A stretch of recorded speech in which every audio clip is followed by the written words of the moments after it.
Hey, what's good, everybody? Hello. Welcome back to another installment of Trapped in the Mists, a Curse of Strahd tale told here on the RPG Storytelling channels.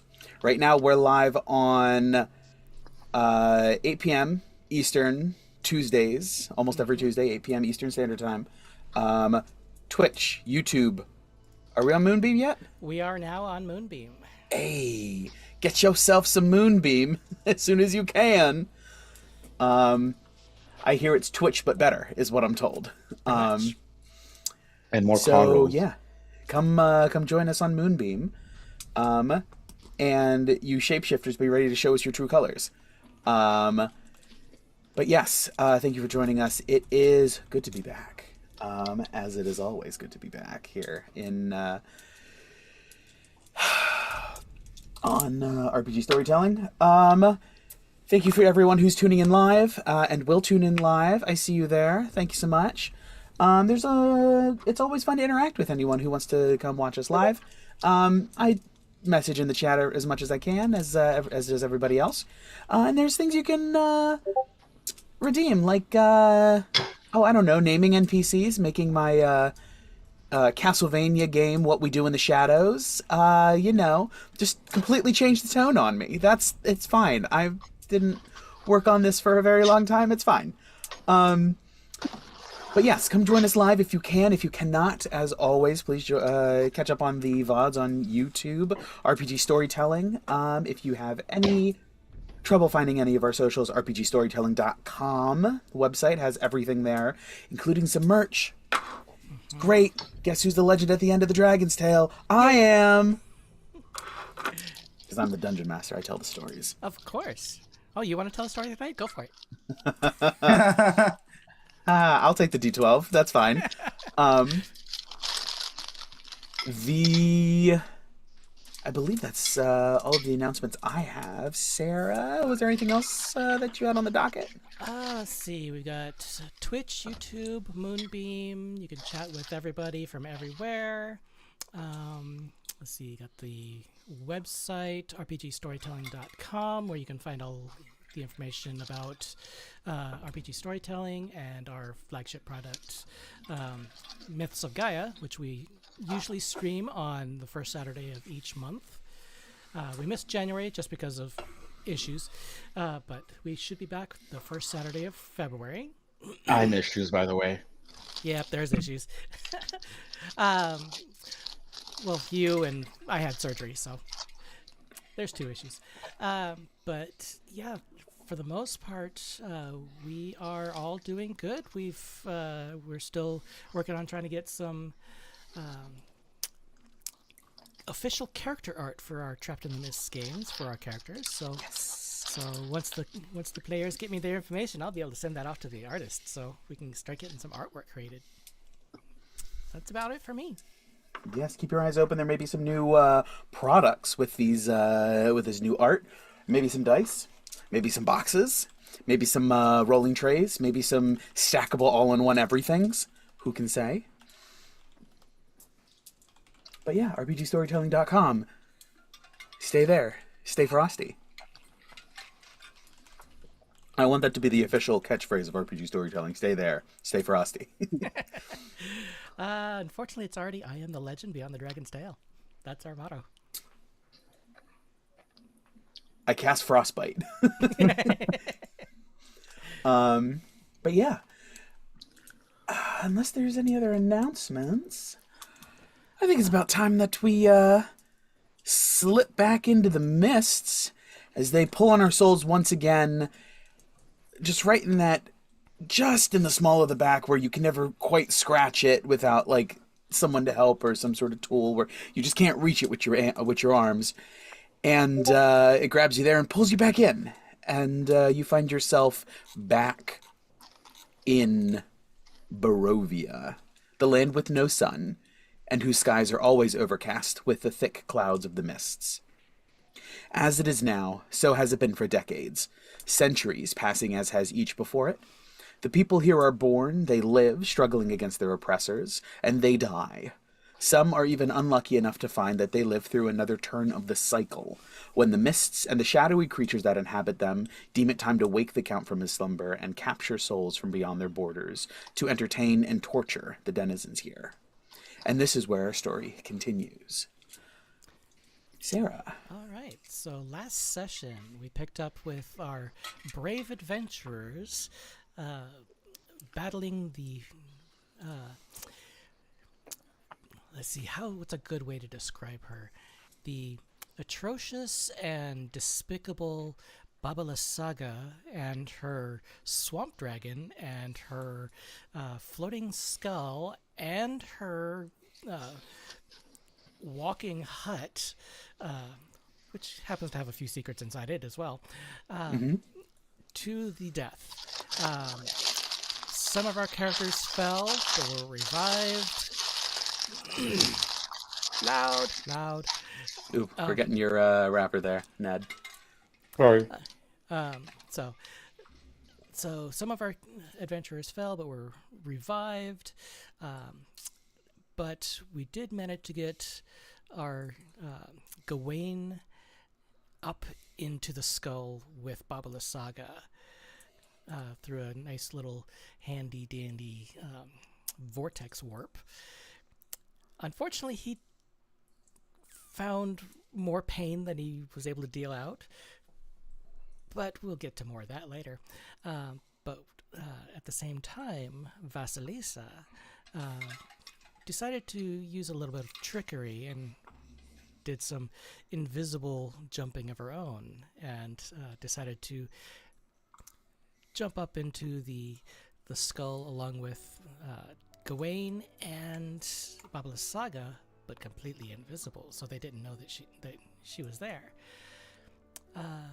After a little bit of fighting and throwing Gawain out of the skull, we managed to subdue Vasalisa enough that Vasalisa was able to convince her to leave them alone for a little while, to let them tend their wounds.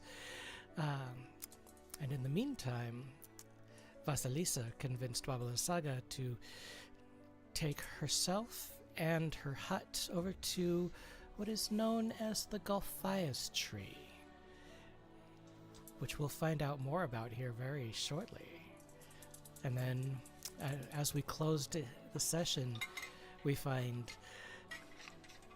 Vasalisa holding Vasalisa in the heart of the Golthias tree, ready for more malicious mischief. That's where we pick up today. Absolutely. Yeah. Just like you said. The party has retreated to lick their wounds as an opportunity given them by Vasalisa's bargaining. And as you guys finish up your short rest in the forest, in a little derelict shrine slash hut to who you presume to be one of the Fanes, which you've heard a little bit about here and there, but a makeshift shelter, nonetheless. Riss just sort of slips into some sort of unconsciousness, which is very strange, as they seem to be generally resistant to that, resilient, and don't slip all the way down into sleep. It's some strange amalgamation, right? It's almost like a fugue state. Something has risen its ugly head and has rendered them incapacitated. But without Vasalisa, and with Riss seemingly down for the count for the moment, what are you guys doing? You just finished a short rest, so you've caught your breath, got your wind back. What's the play?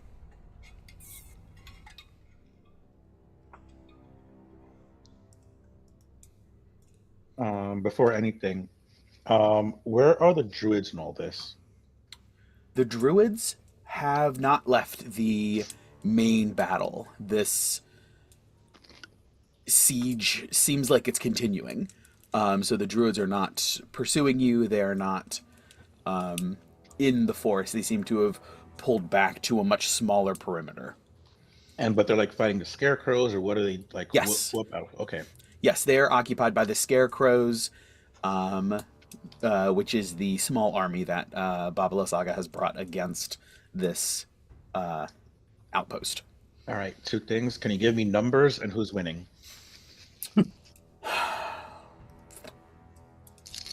Numbers, just at a glance, we're talking a couple of hundred at least on either side, or not on either side together. So small armies, very small armies, more just like a militia contingents. Maybe 150, 200 either side, at most. Like 150 each, or Yes. together? Okay. Each. Yep. And each. they look like they're fighting evenly right now, or is one side clearly winning, or something? Let me revise that ever so slightly. They are.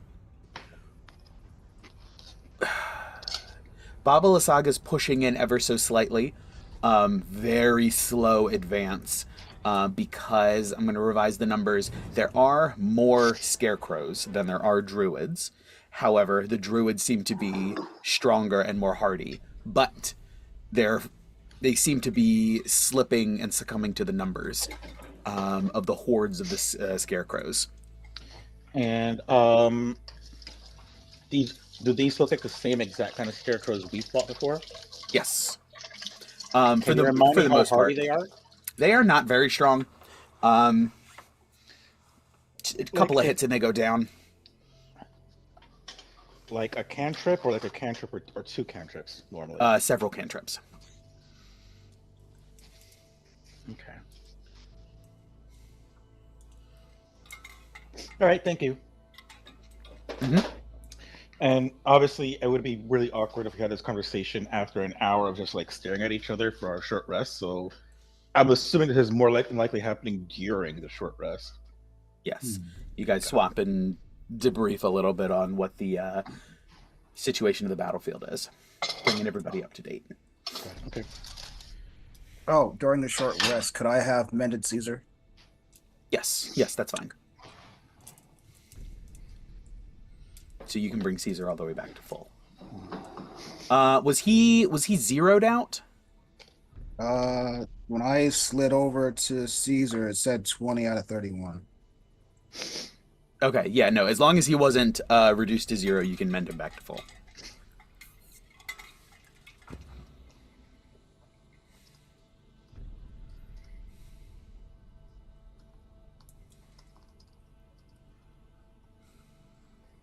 A baby boy.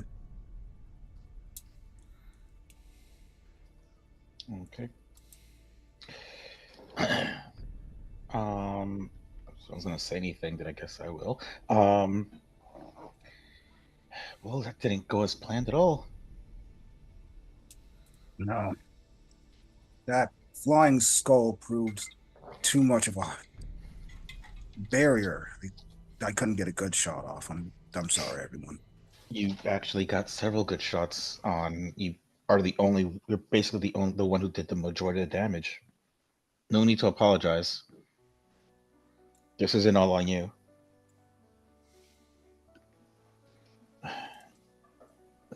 That being said, go ahead. Sorry, I just realized Gawain's going to take out a bottle of cooking sherry and is going to get the wand of Haktua off of him. Oh, yeah. The glob, so he is no longer restrained. It melts off like in a good body horror movie where it just sort of like the flesh just falls off. It's very cartilaginous. I keep the bottle. I grab like a bottle of cooking sherry or vodka, whatever I have, and I'm gonna keep that in a little potion bottle in one of the vials I have on my thing, so that if it happens again, I don't have to go into the bag of holding. Okay, gotcha. Yeah, we'll say you have one. Well, you'll have enough for one application. Sweet.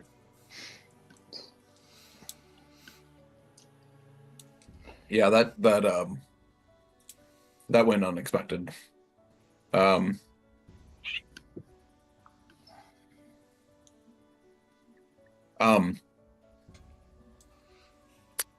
What do we want to do? Do we want to go aid the druids, or are we going to take it a second swing at least? Because I'm pretty spent.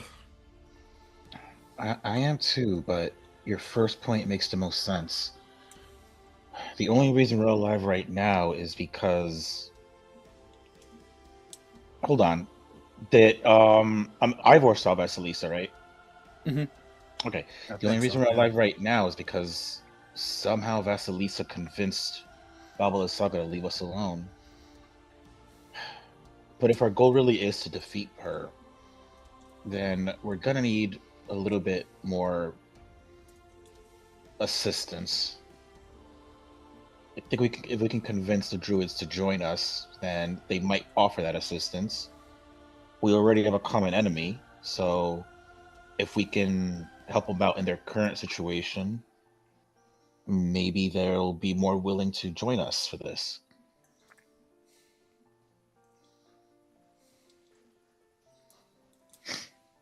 That sounds like a very good plan. Very good. I don't know, but it's definitely a plan. Plan that I choose to agree with.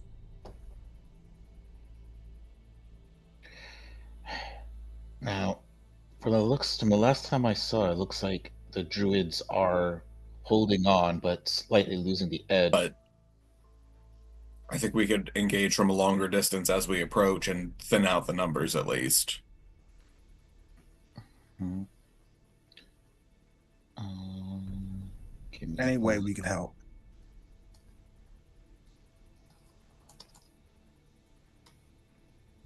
Give me one moment. I'm looking something up. God, how is Matar living? Did Matar die? I No, don't think so. we didn't lose any mounts. No. He should be able to go to full as well because he has hit dice. Really? Mm-hmm. Every creature has hit dice. At least one.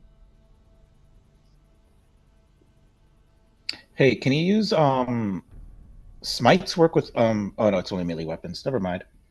Mm-hmm. I wanted to pull off that combo we talked about the other day, like a few long weeks back.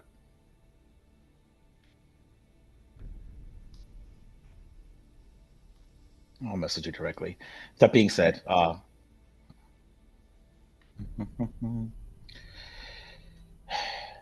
right. So,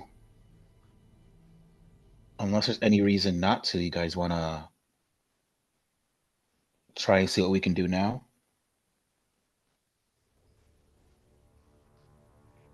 Yeah. I suppose now is as good as time as any.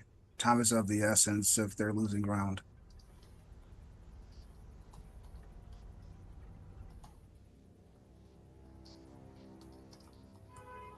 All right. So completing that, what are you doing with Riss? I think we probably didn't notice that they were so quiet until just now.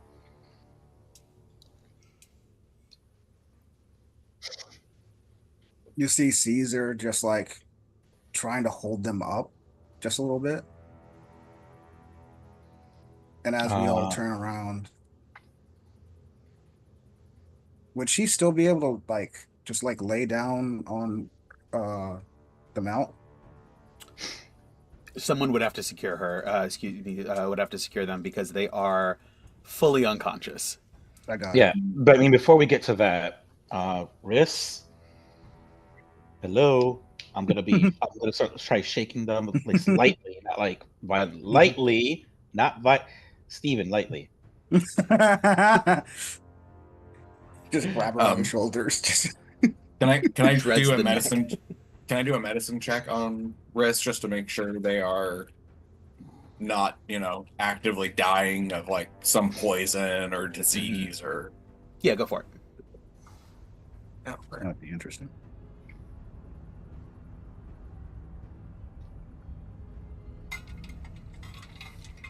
That's a 9. They're always pale. They're a little clammier than normal. Just kind of sweating. But also they're cold, but they're always kind of cold. Yeah. Oh wait, we took a short rest, right? Mm-hmm.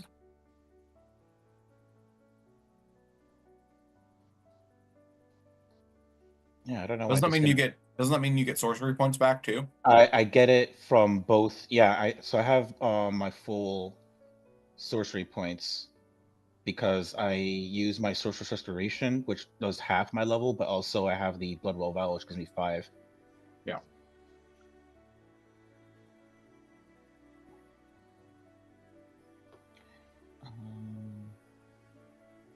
Actually, yeah, I took care of that last time. All right, okay. I'm gonna get out. Noticing that just, I'm guessing Riss is fine.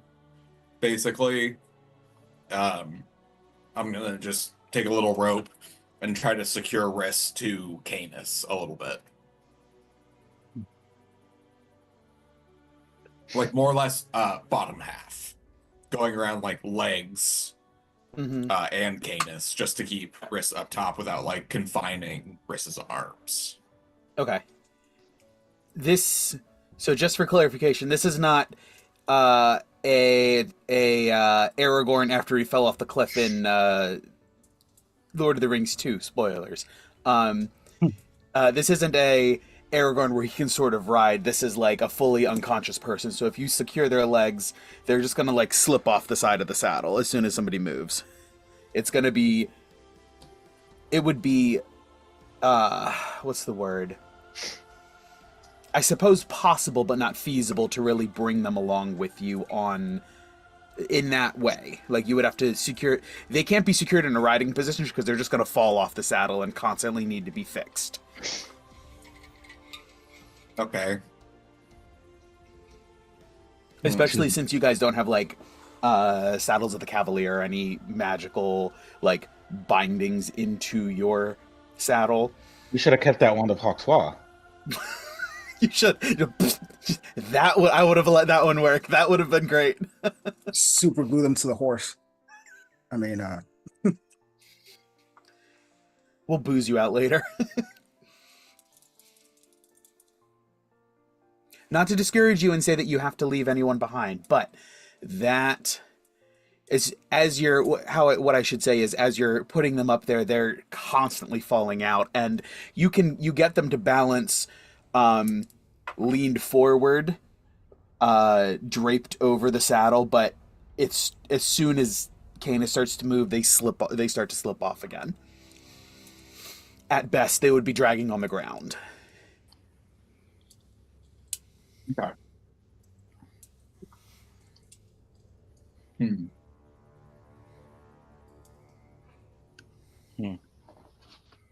can we secure them lying down?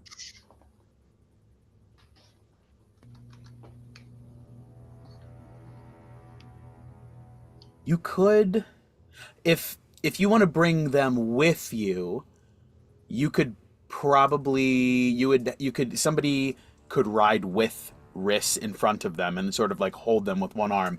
It would sort of affect. It may have some sort of, effect if something pops up and comes at you. It may be a special consideration, but that would be an option if you wanted to. If your goal is to make sure that they stay with you. I did think of that, but I was thinking more like old Western, how they would bring criminals into town. They would tie them to the back of the horse, over the back of the horse, so that way they don't move or go anywhere. Think Redemption or something. Let's see.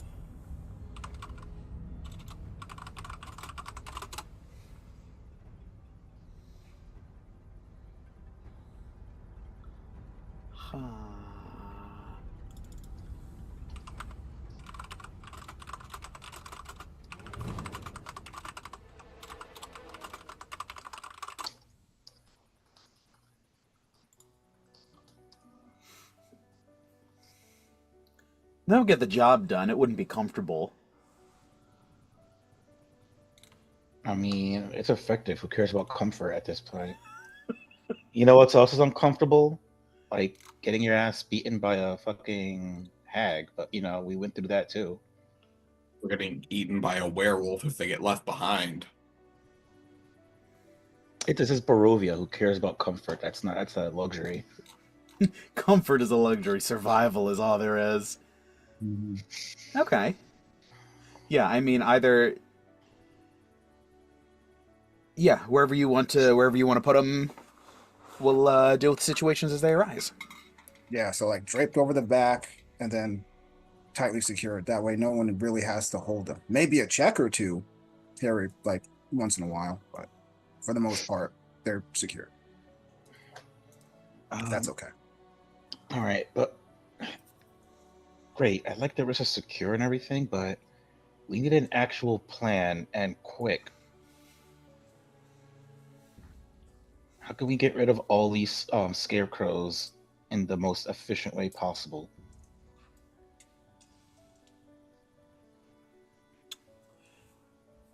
In keeping with that question, I will also pose this to the group. Sarah, you can also contribute. Um, because a little bit above table, but also sort of in character, what issues, what challenges do you anticipate? Like, what hurdles are you anticipating running into with this ongoing siege as you try to insert yourself? One, the druids don't exactly view us as friends. So we have to approach this in a way that, one, we're very clearly on their side. So we can do like a parlay, which I think would involve some insider knowledge as to what the druids would consider a showing that, hey, we're on your side as we approach before we get there. I mean, I think that's one of the bigger things. And two, obviously, there's a shit ton of scarecrows.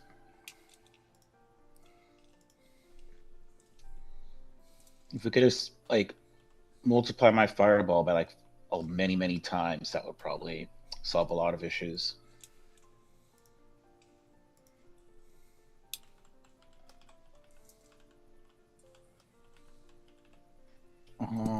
There's that. Does anybody have alchemist fire left?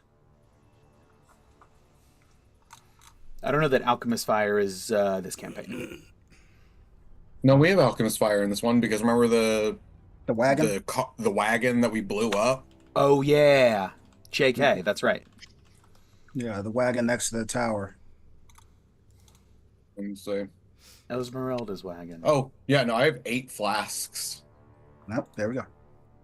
That might help. but they only do a D4. Question: could I light my axe on fire by dousing it in alchemist fire? Like the blade of it, at least. I would say yeah. For the duration of the Alchemist Fire, it would do additional damage on a hit, whatever the Alchemist Fire would be. D4.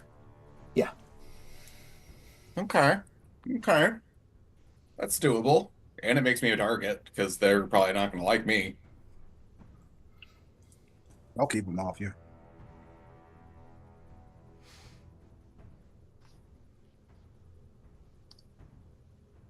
Okay. I'm guessing the druids themselves are pretty pissed off because they're aware that we took their crystal and now that crystal is with Vasalisa. Then she turned into a dragon and now it's Vasalisa again. As one does.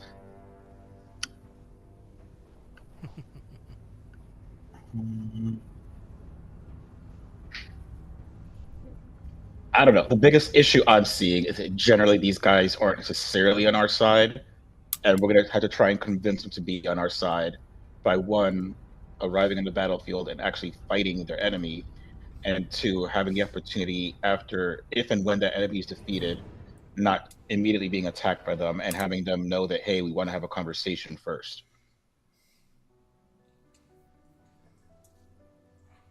Is there anything we know or that, if Riss were awake, could tell us about these things, like about these druids that would, like, you know, allow us to communicate that, hey, we want to talk and not fight right now? I don't think so. These guys are not part of polite society, civilized society whatsoever. it's generally you leave me alone, I'll leave you alone. At best, if they're not actively like eco-terrorists, going on and trying to reclaim the land for the land.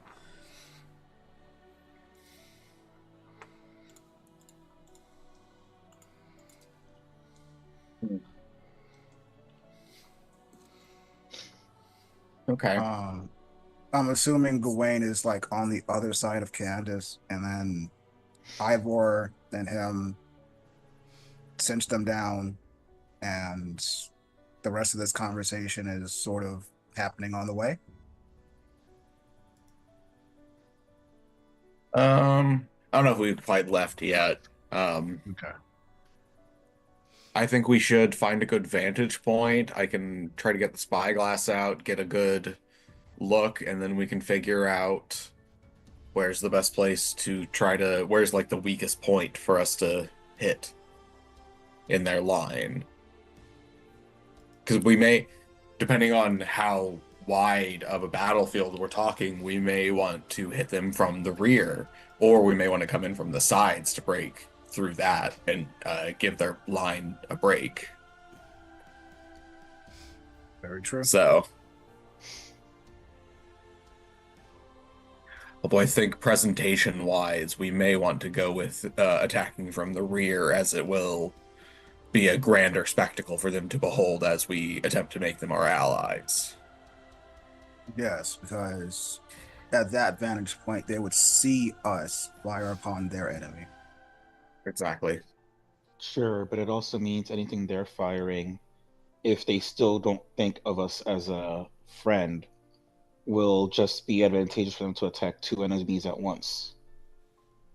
Because we're right in front of them.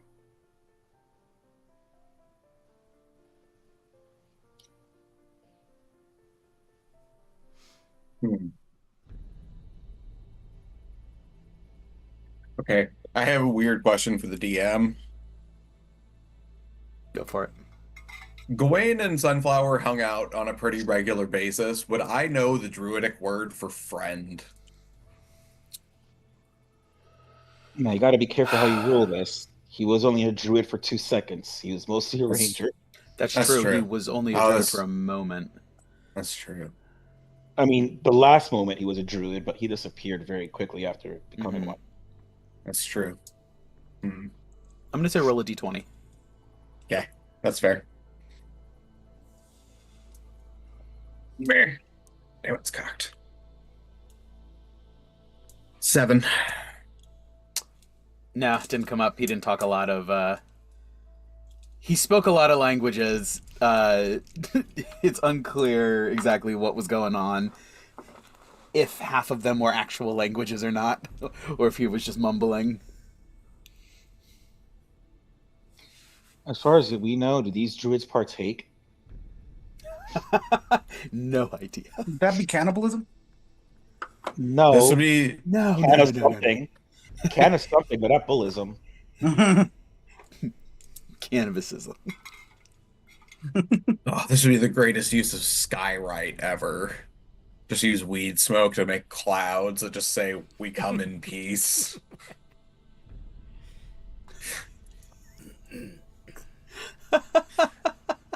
But you're too high and you write weed come in peace.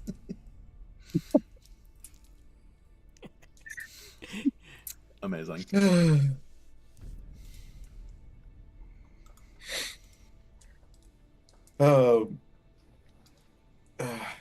Yeah, I think we should go find a good vantage point and see what's incoming. Did we at all touch upon what you thought we would touch upon, Stephen?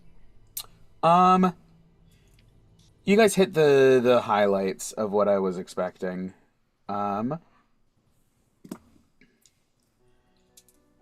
Anyone else have any specific concerns that they think might come up?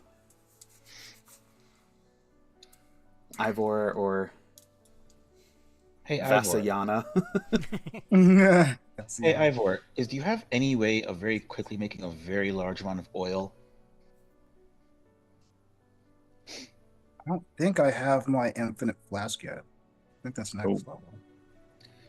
Because if we could somehow douse them in oil or anything else that's flammable, and they're close enough to each other, maybe just lighting one or two of them on fire could light them all on fire at once, and that'll do a pretty good amount of the damage we need. Scarecrow, straw, flammable already. Correct, but Spreading fire, more effective. I don't know if it'll be ruled the way I want it to be ruled if I threw fireball in the middle and they just all light up, even the ones that weren't hit. Because we fought them before and it never seemed to be ruled that way. Unless you aim like right for the center and the fire spreads somehow. Well, that's why I wanted something flammable to help spread it. Yeah, Right, so- I'm so trying as to you look guys are- for my infusion. Sorry, go ahead. No, it's okay. As you guys are making your way to a vantage point, the trees are pretty thick, but you do make it to... You can either make it to the edge of the tree line, or somebody can try to climb up and break out over the top to try to get a view of what's going on. I'll climb. Okay, yeah. With your spyglass, you shimmy up a tree, and take a look. Go ahead and give me a perception check.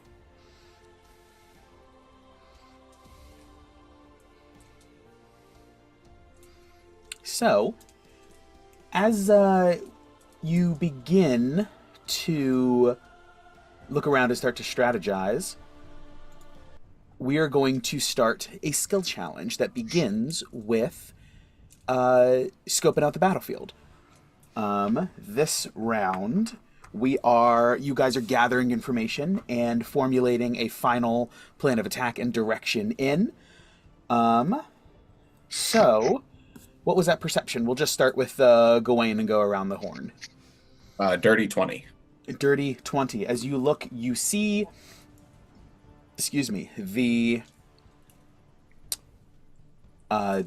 waves of the scarecrows are continuing to push up. They've made it up to the second level, which on the map would be between the 200 and 300 foot elevation. Can you mark that, please? Because there's a lot going on in this map in terms of scale. I will go ahead and add. That's the wrong thing to be searching for. No.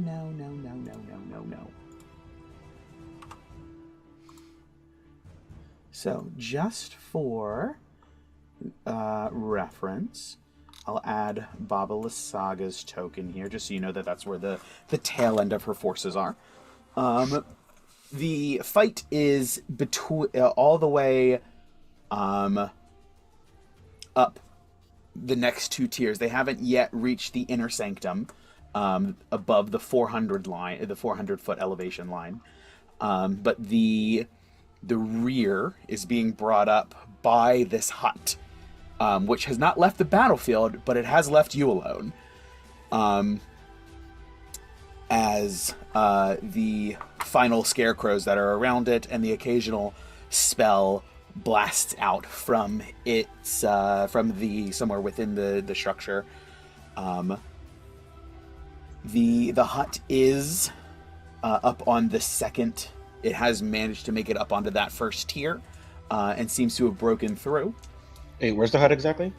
So it's also there. Yes, the hut is. That's not where Vasalisa is. That's just the back of her forces. Yes, but yes, the hut is also there. It has not followed to wherever Vasalisa has taken Vasalisa. But yes, with that perception, you see that the dragon is still an active combatant, and the hut is still an active combatant as these scarecrows continue to push forward. That is a success.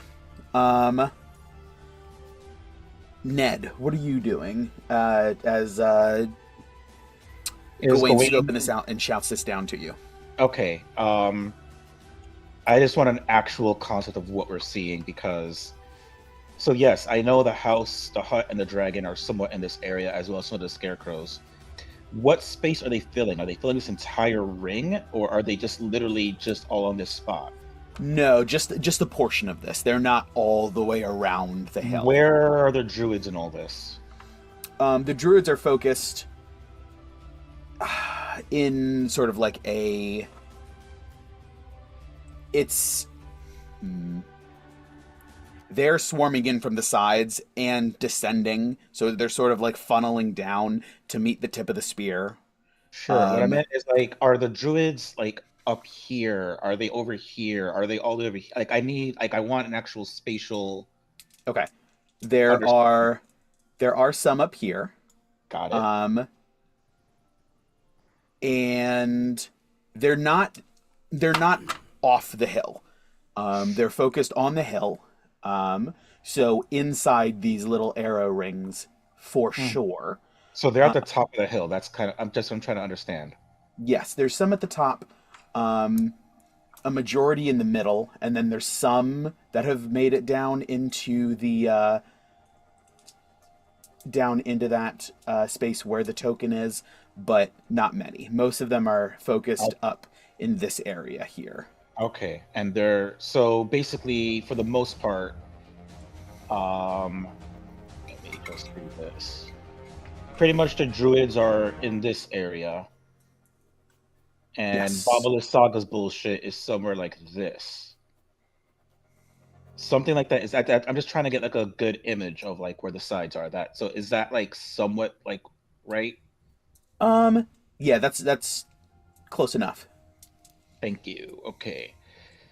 So then they literally are, butting heads. For the most part, I would say the scarecrows, I mean, the druids at least have the elevation advantage. They have the high ground and they have the I advantage. deleted our thing. Hold on. Okay.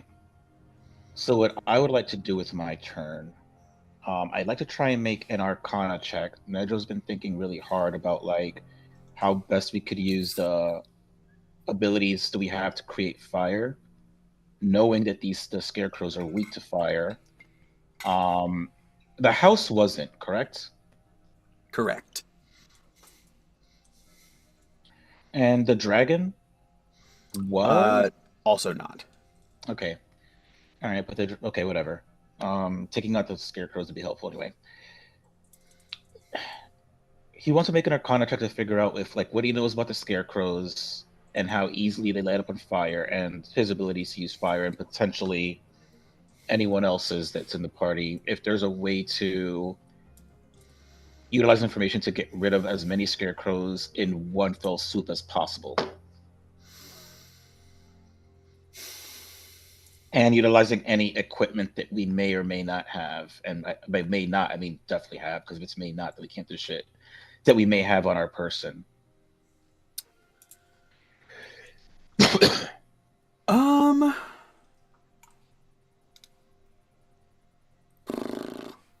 I don't know that they're... So are you asking me for, like, what stratagems would come to Ned's mind? Yeah, because like the stratagem I would think is one that I know won't mechanically work, which is if you light one scarecrow on fire and they're literally 2 inches away from each other, even if the fireball didn't hit them because they're out of the range of the fireball, you are 2 inches from something else that's just as flammable as you. You should light on fire. I don't see you playing it that way. So, even though I think that would naturally work in real life, I don't know if that'll work in the game. So I'm trying to figure out a way to justify making it work that way. Okay. Gotcha. Yeah, go ahead and give me an Arcana check. Yeah. Natural 20, baby. Ooh, nice. Go. Hell yeah. With a nat 20, you have been mulling this over and really trying to focus on this of like splash damage and hey yo, Hi. Hi. You're here. Welcome. Well, I'm I guess we're here. glad we threw you over the back of a mount. And Ned will also take into account as he sees Riss waking up that we can also double fireball. And even though I will once again state that in real life, if just because the edge of the fireball doesn't hit you, if you're next to just as flammable as you will light on fire. Mm-hmm. So with a natural 20, you've been mulling this over as like a specific stratagem that you want to target, and you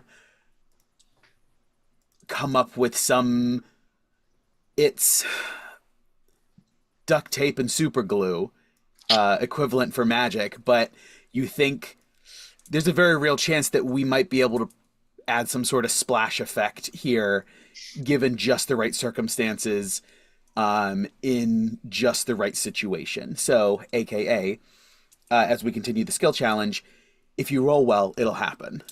Got it. Also, we do have one more tool. We have a spyglass.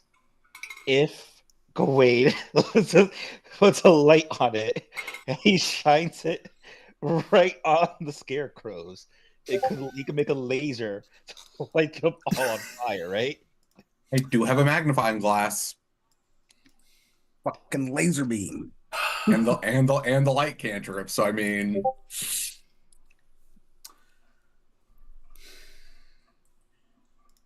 I don't know if in the middle of combat is the best time to be debuting that. However, burning ants from a mile and a half away. It wasn't to be Yeah. taken seriously. I love it. I love it. Such a great idea, though. All right. But that is 2 successes. Ivor, what are you doing during this preparation phase of the second act of this operation? Okay. I was looking at my infusions, and it does say level 2 artificer does get the alchemy jug. you have to choose the alchemy jug. It's like a active class feature. Mm-hmm. It's an Which you option have that to you do. could do, but I think you Yeah. have to. I don't know how when you get to make those choices. Is it a daily thing I or is it believe level up? Level up. as you level up, you can change it. So Got it. Okay. But Okay. currently the ones you have up, because you can only have 2 infusions, are Mhm. making your gun magical +1 and making Mhm. Gawain shield +1. Oh, okay. Yeah. Yeah, I don't want to drop any of those.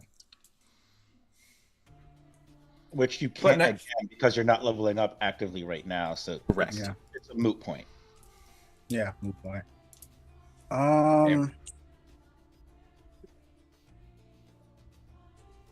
Okay. So that changes my strategy.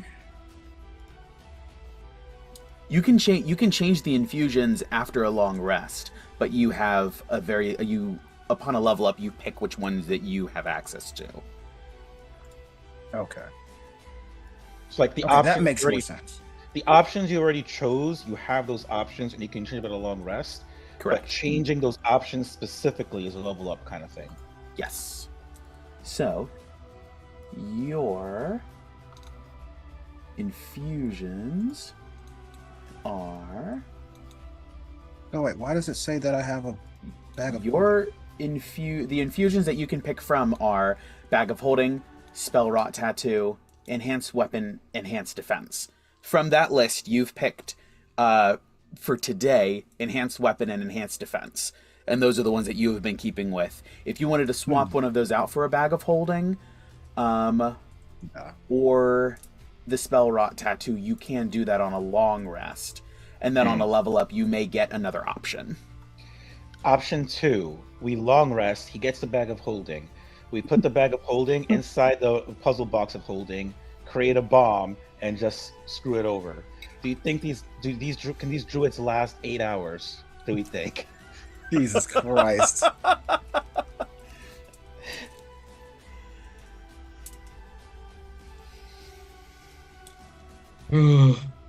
All right, yeah. So Ivor, Yeah. what you doing during this? How are you contributing to the group prep?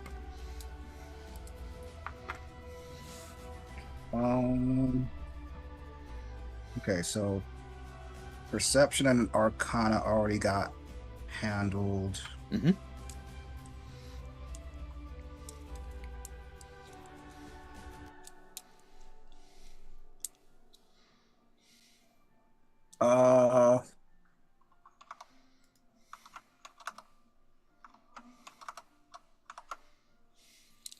Probably go investigation to see what path they took, so that way we can just skirt around. Because I'm guessing that the eyes are us.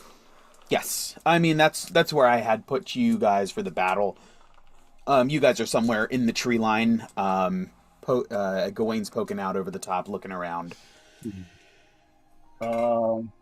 Yeah, just seeing where the tracks go, and then just slightly moving around, so that way we go slightly more unnoticed. So that way we get more of like a tactical position. Okay, so trying to plot a course up Yes. that have the most cover. Since you're not right on top of it, I don't know that investigation would be the way to go. I would give you a survival. Survival? Okay. Or, I mean, perception would be... You could also do perception because it wasn't done right before you. So since Ned was in the middle, you could also do perception. Well, Ivor's blind as shit, so... If you want, can I give him the spyglass to give him advantage? I would also hope he's not blind. He's a marksman. Right now, since you had it, we'll just roll as with the current equipment setup. Okay. Yeah. All right. Okay, with a +0. 18's pretty good. Yeah, 18. That will do it. You do, as you sort of like look out, you do look down your scope just for a better visibility. And you mentally note a couple of different like areas where you can dart from cover to cover to sort of make your way up. That would leave you least vulnerable to incoming fire from any sort of ranged implements. And keep you guys relatively safe as a whole. Absolutely. All right. So that is technically 4 successes on 3 rolls since we have a natural 20. So you guys did very well. Excuse me, for the preparation round. Can I quickly untie wrists? Yeah. Well, as wrist starts to did they wake stir, up? you guys. I was like, what's happening? So you sort of like your vision resolves as you come out of some sort of fugue state that you've been in, almost like a fever dream kind of situation. You've been in and out of like lucidity, kind of like clammy and sweaty, Ew. cold but you're always cold, pale but you're always pale, that whole thing. And so the group sort of tied you and secured you to one of the mounts just to make sure that you were with them, and that a werewolf didn't come through and just eat you. But as you sort of are slipping back out of this, or slipping into consciousness and pulling yourself together, they quickly untie you and you can mount up on Canis. The group is no longer in that little derelict hut. They are at the edge of the tree line, scoping out the situation, the battle, as they are going to try to approach and carve through Baba Lysaga's forces and excuse me, attempt to call a truce with the druids. The house, the creeping hut, and the dragon are both still active combatants, and The druids seem to be almost holding their own. They're very slowly getting pushed back. The scarecrow forces are slowly pushing further and further up this hill. The scarecrows have numbers, but the druids have the high ground, and they are stronger warrior to warrior, even though they're outnumbered by a lot. So the numbers seem to be winning out over those two advantages, but only slightly. But yes, the group scoped out the area. They found a way to get up there safely. They've accurately surveyed and have a good feel for what the battlefield looks like and feels like. So yeah. That's the situation as it stands. They're getting ready to dive in.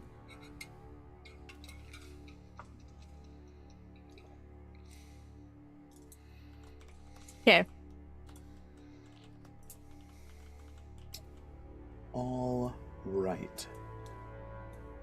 So yeah, as you guys continue on, go ahead. Anyone have something to say? I just realized I was muted. I was just filling writs in on the checks we made specifically. Yes. Which Gawain's was perception, just to get a good look at what's going on. Nedro did Arcana to try and figure out a way with the tools and spells we have, how we can possibly light as many scarecrows as possible on fire to get rid of them. And Ivor also did a perception check to get more of a lay of the land as well. Or survival, whichever one. Mm-hmm. I think I did survival. Right, yes. So, you guys begin to scamper your way across the open field from point of cover to point of cover.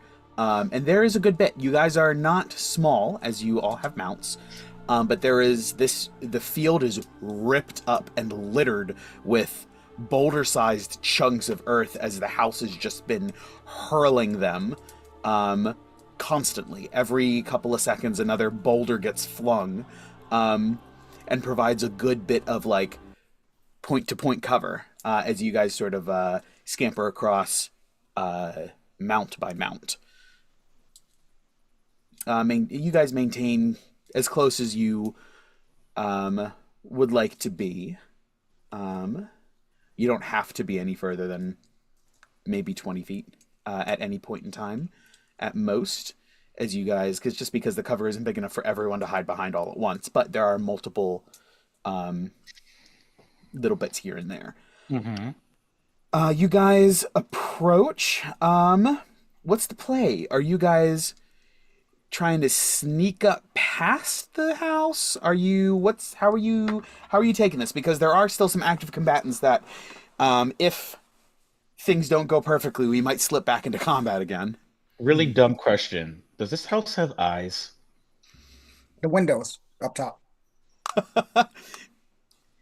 It seems to be aware of its surroundings within a radius, but nothing like super beyond that.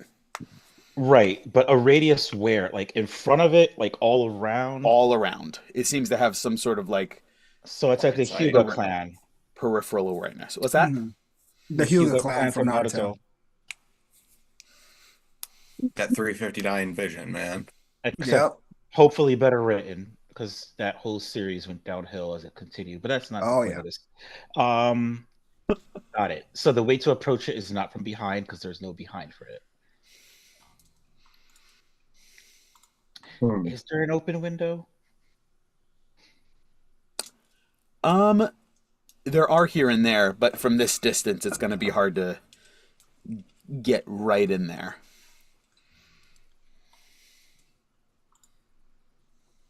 Also, could I have just whispered? Well, before I get to that. So it says 1 square is 50 feet, correct? Yes. Is that accurate, or do you want Yes. Okay. That is an accurate scale for this map. I don't know that the tokens are in exactly the right spots. Those are just general vicinities. But just let me know what you're planning to do, and we can figure it out from there. Okay, because I was going to say Ivor is going to tell them the cover to cover plan, and they can go forward, and I can hang back and just rain fire when they give me the go ahead, like the thumbs up. If that's okay with you. Yeah, that's fine with me. You guys are good to do whatever you want to do. So you're saying you want to stay behind and just provide cover fire from the rear? I have a good range, and Well, yeah, but if what I really happens if wanted to, something- I can shoot all the way up that hill. Well, yeah, but what happens if they put one in between you and the target? You were really far away. I couldn't hear that part. He's saying, what if I get ambushed, or if the house turns around? If you Or get gets ambushed or gets in the way. Hmm. Like if it just puts like if it goes like this, suddenly you can't shoot it because you're too far. I think we That should definitely happens- keep you in the rear, but like maybe like With the 30 group. feet behind. Yeah, 30 feet behind us, maybe. 30 feet behind works. Or I guess 40 and- feet because Matar.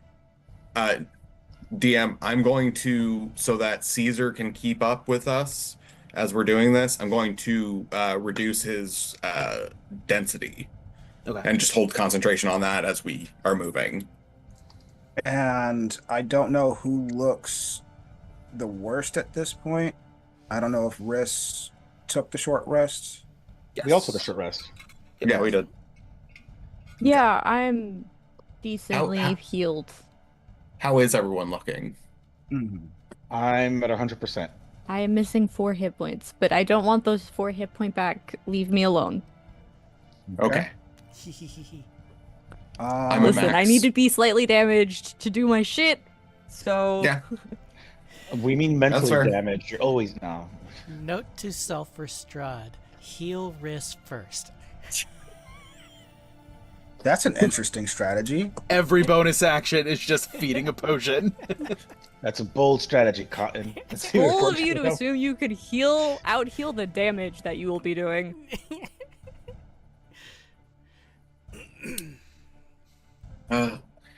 But Gawain, how are you looking? I'm at full. Oh, all right. Well, Caesar's just gonna try and keep up with Riss then. Yeah, that sounds like a good idea. I'm gonna be Because- probably yeah. I'm gonna probably try to go in and do my thing of trying to pull all the scarecrows toward me. And actually, I had a really cool idea, but it's gonna take some prep work, and I don't know if it'll go off successfully.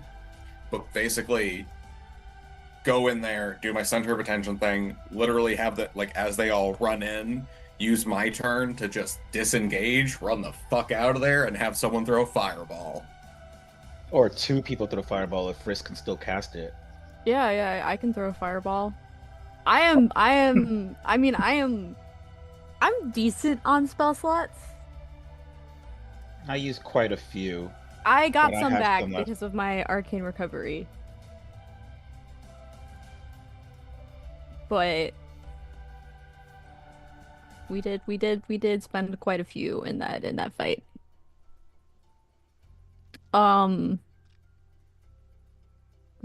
Sorry. What kind of combatants are we avoiding right now, Mr. DM? I'm not sure. I'll give you the rundown of what's on the field. We got as mentioned, the hut and the dragon, and whatever's in the hut seems to still be in there. Whatever was casting the spells that were in there.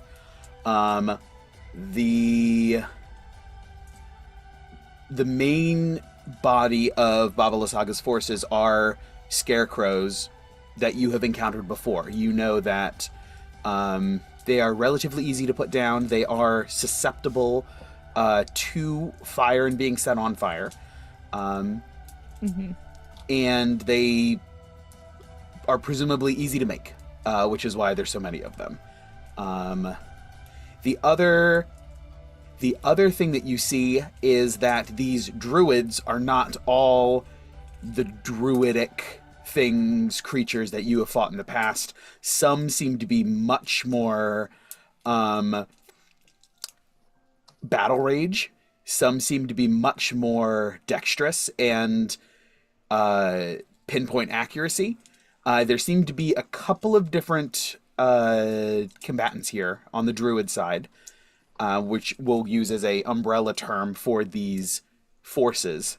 Not all of them are druid class. Some would be presumably barbarian. Some might be more monk. Things of that nature. Okay. Cool. Sorry. I was trying to figure out what are we are attempting to stealth up just so we can go fight La Saga specifically? Or we're trying to talk to the druids. We're trying to ally ourselves with the druids. Before, while you were in your fugue state and not paying attention as you do, we brought up the points that for the most part the druids have, and by not for the most part, the druids have totally not been on our side. Yeah, I was gonna say, do we So, have a plan for if they just turn around and attack us? I mean, we don't have. Well, yeah. What we would have asked Drist if you were alive at the time was, hey, do you know of any proper ways to parlay with them? Steven pointed out that probably wouldn't have worked anyway because you're quote unquote not civilized. I don't like using that term. They don't but bathe. I don't like using that term, I'll say again. But anyway, we're at best we're trying to see if we can defeat a common enemy, if we can at least try and have a conversation, and mention that after this enemy is defeated, we still have the bigger common enemy of Babalas Saga. Also, that token Babalas Saga that's there is not Babalas Saga. That was a representation of the forces of Evil. Okay, that was another question. Thank you.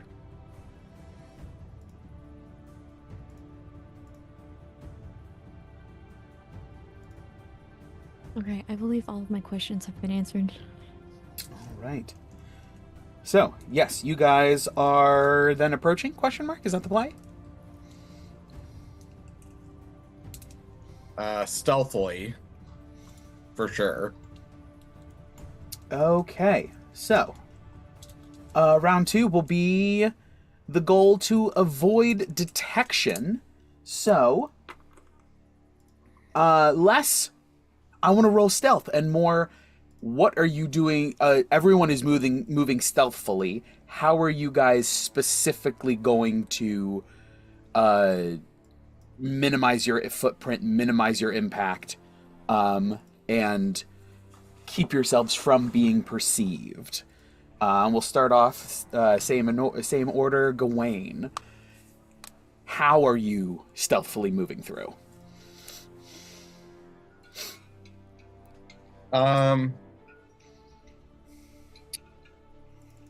So Orion has with a 10-foot run up, he can do a 25-foot long jump.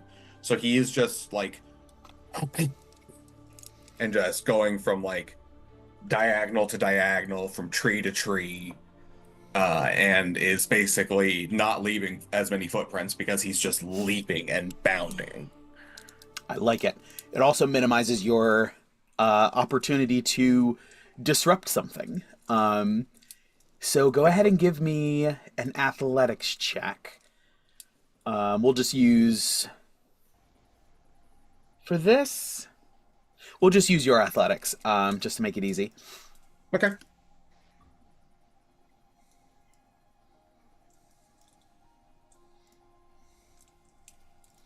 That is a 23. 23, success.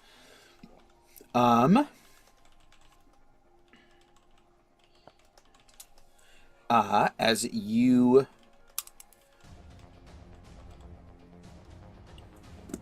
exactly as described, bounding from cover to cover, and it's only a few a few steps before he's curled, coiled, and springing to the next point, minimizing contact with the ground, minimizing contact with anything that might get him,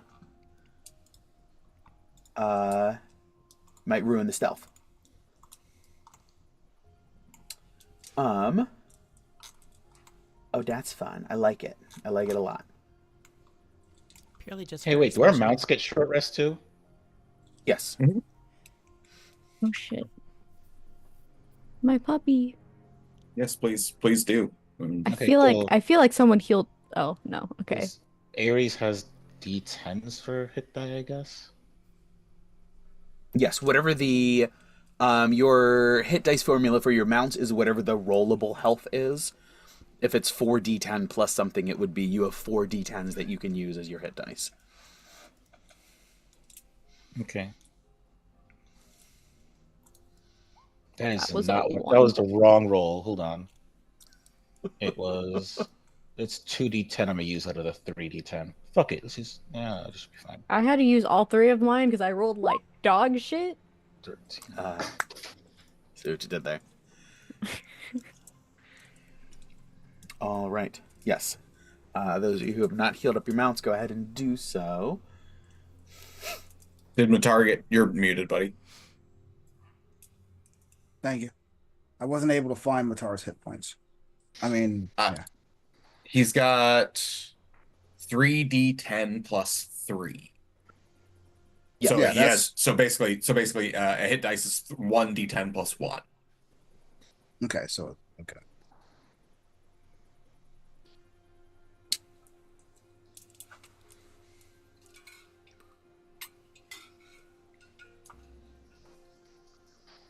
Thank you. Is he back up to full? With D10, so no. But 10 is better than nothing. How much is Matar still down? Because I might just feed him a potion. Did you roll all 3 of them? Yeah, you can 3 of them? spend. He gets 3d10 as his hit dice. So think of him as like a 3rd level character. Yes. Okay. No, I'll just use them. Okay. So he also gets those back on a long rest. Okay. Yeah, he's back up before. Okay. That was a 10 and a 3. Yeah, that'll get him back up there. Okay. All right. So, as Gawain and Orion bound from place to place, low to the ground, sleek, but not in contact with the ground. Ned, how are you traversing stealthily and sneakily? We're getting out of the forest, or are we moving around the forest right now? You guys are, I believe, approaching and trying to trying to close with wherever this battle is happening. Got it. So we were technically moving outside of the forest then. Yes, you are breaking cover and going across the more open areas that are leading up the hill. Damn, a really dumb idea that wouldn't work would work even less under this circumstance. The really dumb idea would be like, hey, we're on forest. I'm gonna gather as many vines as possible, then have my mage hand carry it right in front of me to cover. A makeshift ghillie suit. I mean, so I can walk and camouflage myself with the vines. I love it. I love it so much. Whenever walking out of the forest, I don't know if that's as good. So, damn, our choice to go in this direction and not to the side. now we hit it from the back, baby. I don't know, man. I don't have any invisibility-based spells, and I don't think I have any invisibility-based potions, so I have nothing else to do but try to.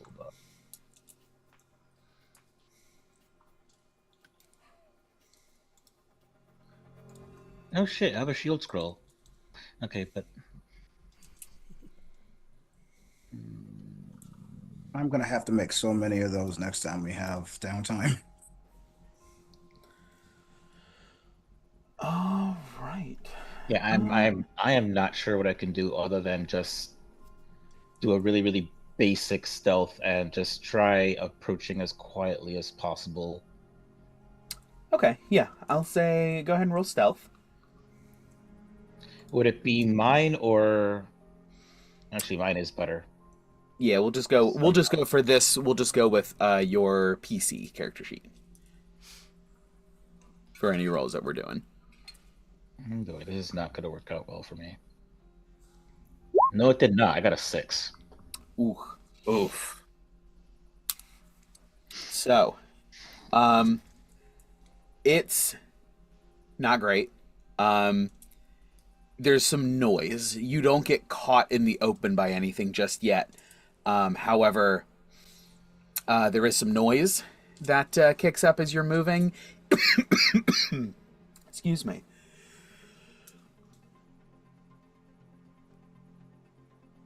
And all of you guys notice that both the scarecrows and the druids clock something, but it doesn't seem to be more pressing than the fight in front of them yet. No one has gotten curious enough, but they're aware something in the periphery, but it's not a priority at this point. However, it could be if things continue to if there's a ruckus that continues to be made. Ivor, how are you moving across this area discreetly? What are you doing? What does this look like? Okay. How far up did the party move so far?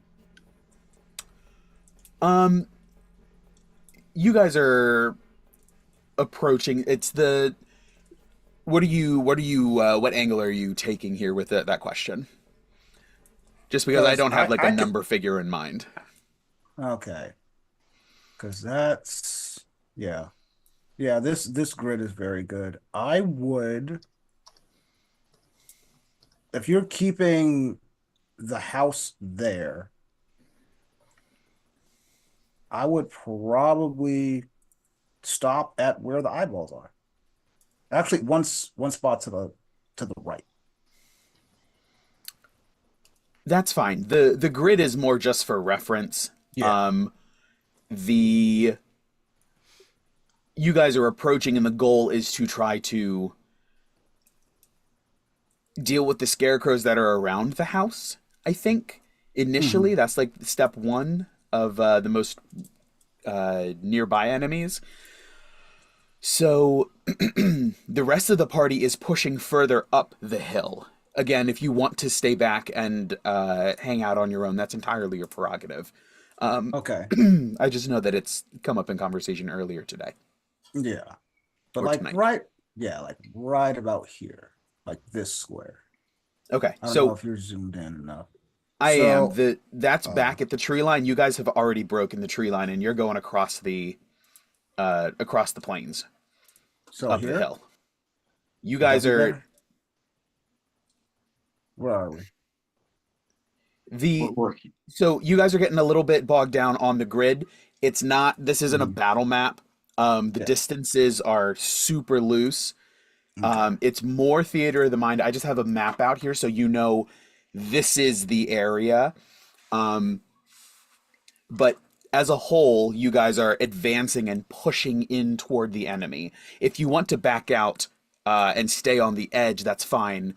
I don't mind. I know that you guys have discussed the pros and cons of that at one point tonight already. And collectively at that point, you decided to stay together. Richard, he wants, for the most part, we just did a skill check to Mhm. gather information. Now we're doing a Yeah. skill check to approach. So Yes. he wants you to use a skill check and how you are approaching and how you are doing so in a way that doesn't call attention to yourself. That's a very good way to put it. It was like the only way to put it, Steven. No, I understood that. No, I it's was because Steven just didn't say it. no. He said it, and I understood it. I was just paying too much attention to the map. So I'm going to do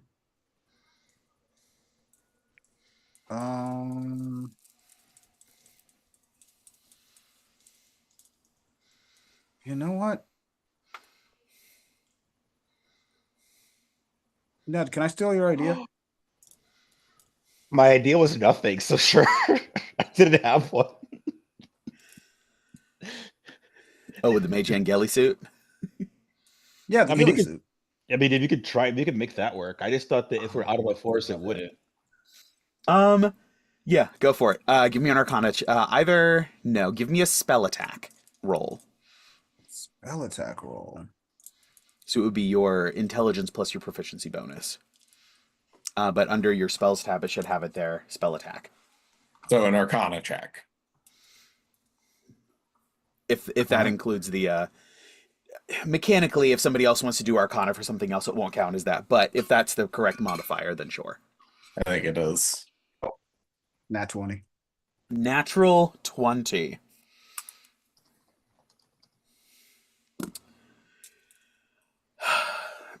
Against all odds, this mage hand, which has grabbed up the carcasses and remains of some of these vine blights and thorny bits, just masking and providing almost some sort of breakup in the image. So like it just looks like there's movement, but it just looks like the surrounding terrain. And as the individuals clock and glance over at where the sound is coming from, they don't see the telltale glint of armor. They don't see the forms of other creatures, and they just sort of glance and then look right back. The movement doesn't even have a chance to register since it's just one frame of vision. Yeah. Just like, oh, that tree has a very zebra-like lump next to it with a billowing, like vines billowing in the wind. Exactly. Like It's just- it's just the glance, so all they're looking for is color. They don't even get to see the motion, and so what you've done is you've obfuscated the entire view. With a natural 20, that brings you to a success for the approach, as your ghillie suit works so well it trails back and hits Riss as well and covers their approach with you. Yes. So... Great, because I had very little ideas.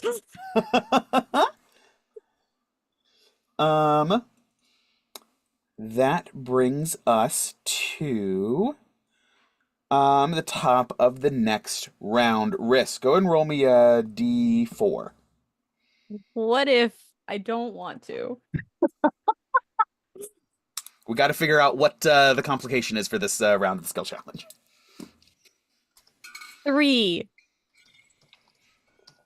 3. As you sort of skirt in on the coattails of Ivor's ghillie suit, Canis lands, and he lands as he's bounding forward, and the ground gives way. He is able to react in time, and you realize collectively that you have strayed into effectively an area that's effectively been mined. There's a bunch of traps set out everywhere. So, as you begin to navigate these traps, Riss, what are you doing?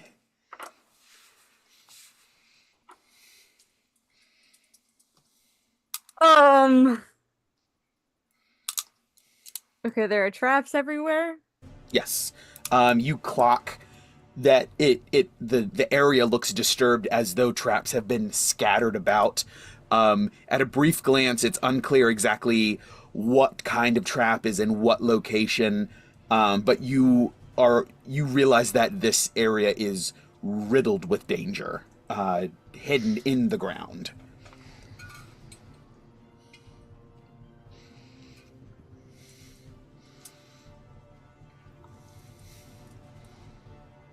I don't think I have anything magically that is powerful enough to help.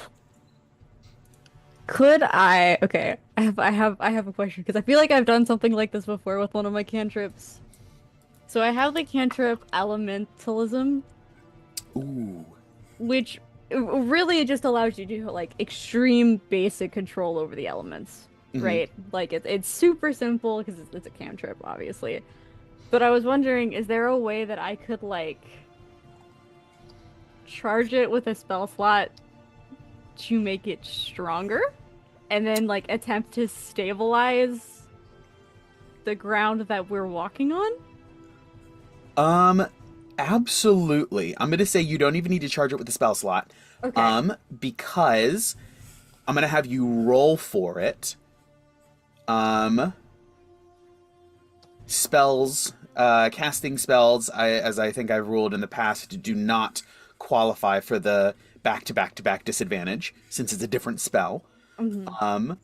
So go ahead and give me a spell attack roll. Okay. Just to see how effective you can make this. So, just as a refresher to those of you who are watching, if you have not, introduction, if you have not encountered the idea of a skill challenge encounter before, and as a refresher to our characters here, now that we're 3 rounds in, a skill challenge is more of an opportunity for, it's expressly for shenanigans. And okay, so here's this idea that I have, whether it's I want to try to get some splash AoE on my fire attack, or I want to use this cantrip in a really unconventional way, or here's this ability that I'd like to use in this sort of fashion. And as long as the party collectively gets X number of successes before X number of failures, or per round, or whatever the deal is, they succeed each round. Now, I add a unique complication to each round, just to keep it fun and exciting. So, yeah. What was that roll for you, Riss? 22! 22 is a success. So, break off a piece. What are you doing with elementalism to stabilize the ground? So a lot of like the description in the spell like description is it's a lot of like, you know, like very much described as like harmless like smoke for fire, and it's like you create a layer of dust, and so it's like what I do, because like I've been harmed because we've been in combat. Riz just kind of like throws out their hand, and like their blood just kind of like turns into almost like a fine mist, and it like goes into the ground, and like the ground like stiffens anywhere where like a trap might be, or like just like kind of a blanket thing that like kind of just helps stabilize it as we go over it. And like they still like call out, you know, be careful, because this isn't it's not a fail safe, but like hopefully it's enough that if like one of the mounts accidentally steps on one of them, they'll have that split second to react and get out of the way before the trap fires, right? Yes, and with a successful check, that is absolutely what happens. Some of these traps still give way, but not before the misstep is able to be corrected and pulled back from the brink of falling into these. And there are pits, there's spikes, there's all kinds of unpleasant ways to die in these this area here. Back to the top with Gawain, as Riss calls us out that there are traps here. How are you navigating? What are you doing?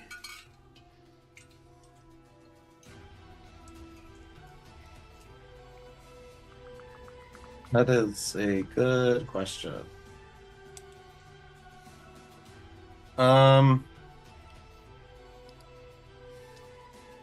Quick, think of anything. He's taking dumb ideas too. Would you allow me to basically be the test dummy to go first and then call out positions to everyone? Would you allow like a persuasion check or just a general charisma check? I don't know that that would be charisma. But I would say give me we'll say acrobatics, as you are sort of like testing the area and trying to pull back from it. 19. 19 is a success. And you begin to, as you are in the front, plot out and like sort of like flag these like you would in a minefield of like, here's safe, don't go there, that looks weird. And sort of like giving everybody a plot through. Now, are you guys aiming to... What is the end goal of this advance? Are you guys trying to circle around and engage the scarecrows? Are you trying to stay out of the range of the house? Are you trying to engage the scarecrows where the house is not? Like, what's the end goal? I think we should engage the scarecrows where the house isn't. We can at least take off that burden from the druids, and then we can work our way in. But Okay. what do you all think? I mean, I wanted to go for the scarecrows first because if we get rid of the pawns, whatever, we can use the full forces of the druids to help with the house and the dragon. Yes. Now there are, Okay. just so you guys are aware, there is a large number of scarecrows in the vicinity of the house. The dragon is in the area, but it's a little bit further up, so it has its own contingent that it's fighting alongside, basically. It's fighting in a different area, but there are some scarecrows that are not supported by one of these big boys that you absolutely can be directing toward. Perfect. So that's 2 successes. That brings us to Ned.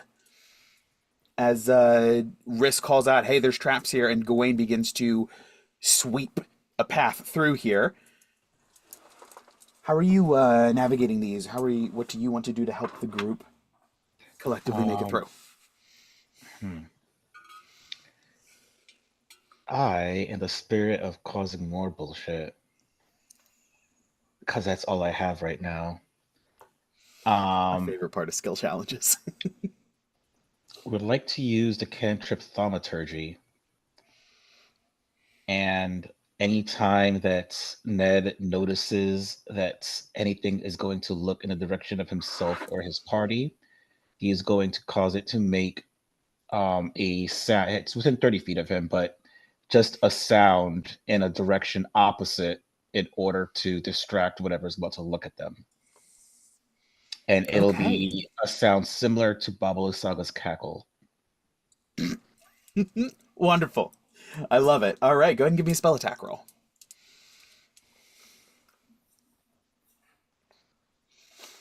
$26. 26 is a success.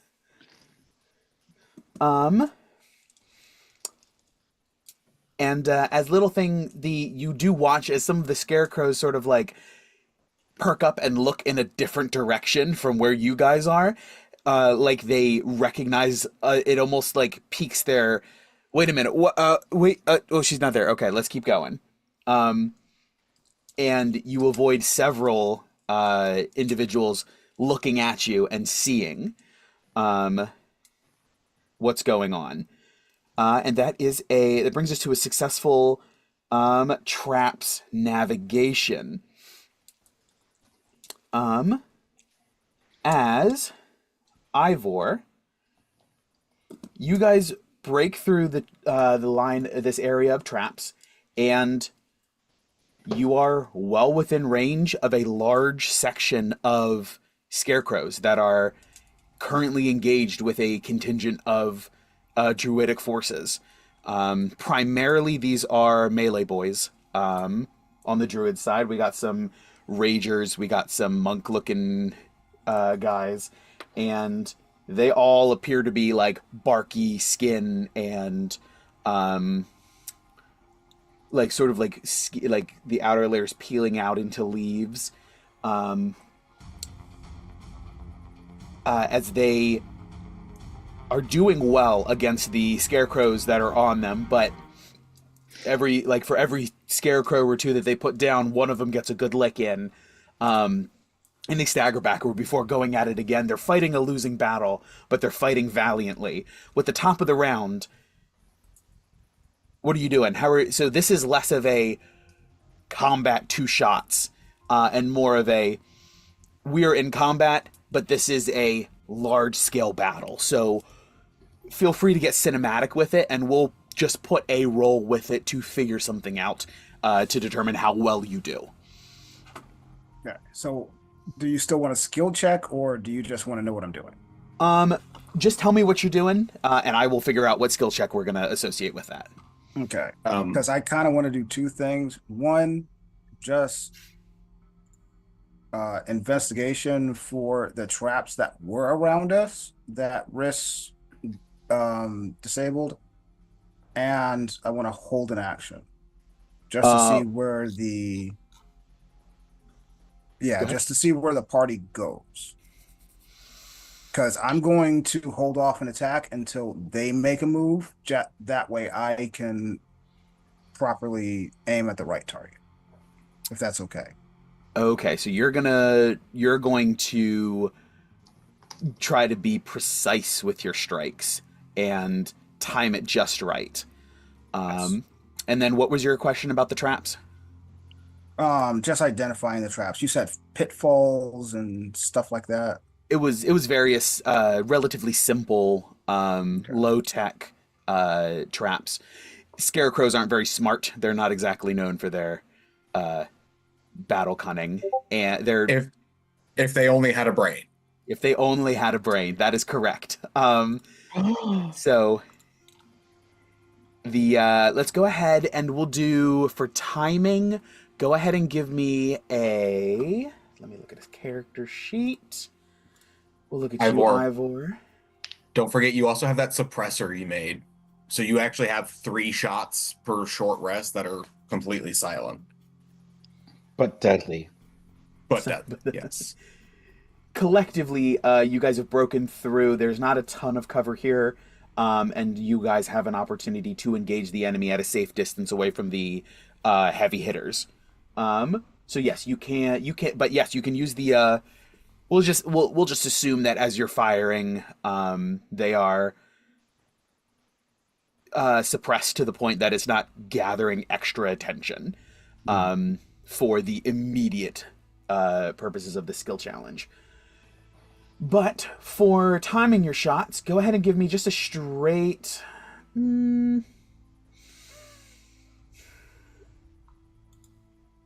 We'll do dexterity and proficiency. So a +5 to your d20 roll.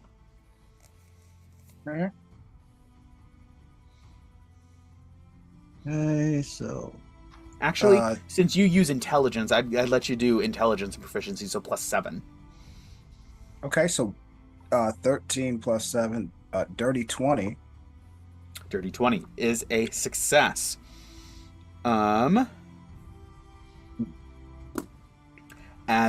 you sort of hold your position for just a moment and take a breath and figure out exactly where everything is before you just bang, bang, bang and drop these guys one each shot.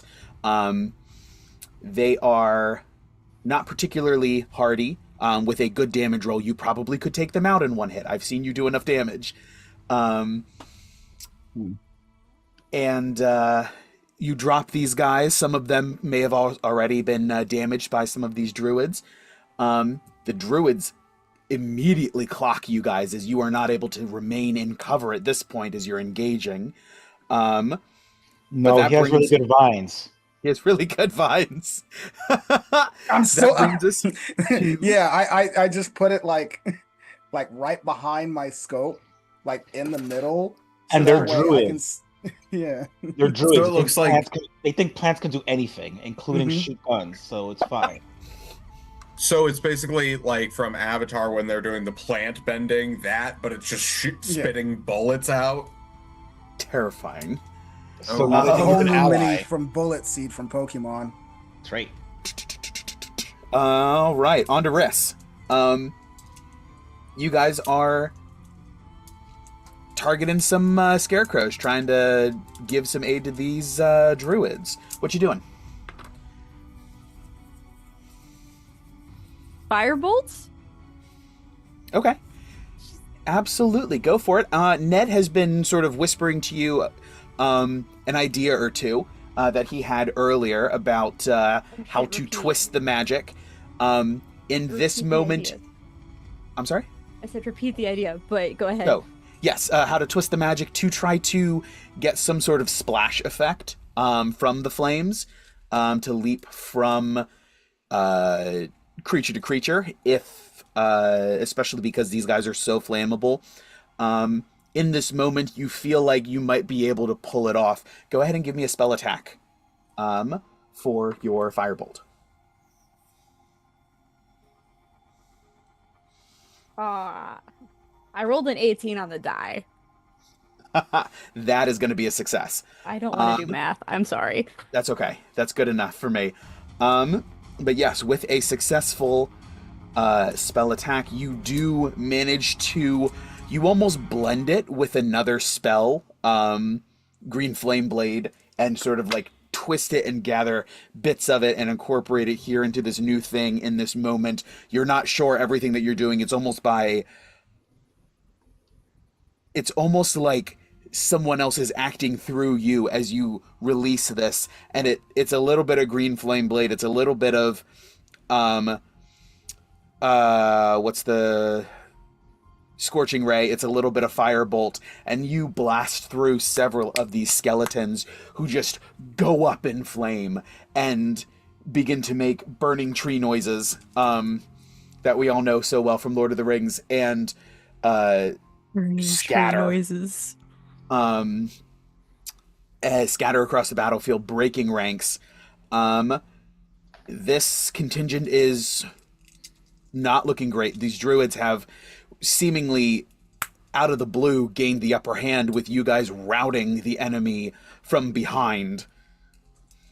Gawain, that brings us to the top of the order. Oh, what a good movie. Firepower.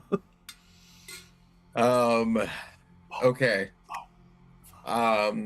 We're still at a pretty decent distance, right? You guys are you can, as part of your go here, rush in and take care of business with an axe if you want. Yeah, I think Gawain is for sure. How many enemies are we talking here? A good number. It was probably 20 or 30, and a good portion of them have been taken care of, so there's like 7 or 8 left.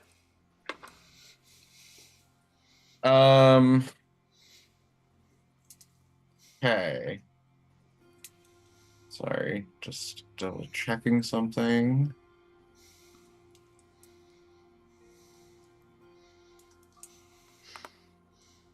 Okay. Would be Question. So, for the purposes of like class features, do I think that this battle and what we're about to go into are connected enough that like using a daylight's might would carry over? That only lasts a minute? Yes. No. So these aren't combat rounds. These are more cinematic moments. So Okay. a 1 minute thing would probably have an impact on your current round, and then it would fade by the time the next one rolls around. Okay. Yeah, I'm going to... I think, yeah, cinematically, just making an entrance, Gawain is going to bound forward on Orion with, he had cast light on the Dread Axe. So there's a small sun at the top to gather attention. And he is going to, as he's riding up, as he had said before, pulls one of the vials of alchemist fire, lines the blade of his axe, and just goes to fucking work. And in the middle of this, after he takes down 1, hopefully 2, he's going to do a center of attention to make his fucking presence known. Ooh. Go for it. We'll say for center of attention, we'll just go with the persuasion, this is definitely going to be an intimidation. This is definitely going to be an intimidation. You can make it with advantage because this is a consumable that you're spending, or a limited use feature. And go ahead and make that intimidation with advantage. Got that. Alchemist fire. Writing down my alchemist fire. Okay, you said intimidation? With advantage. That is a 26. 26 is a success. As you rush in and you just sort of like you're taking big cleaves and you're just hitting several scarecrows at a time.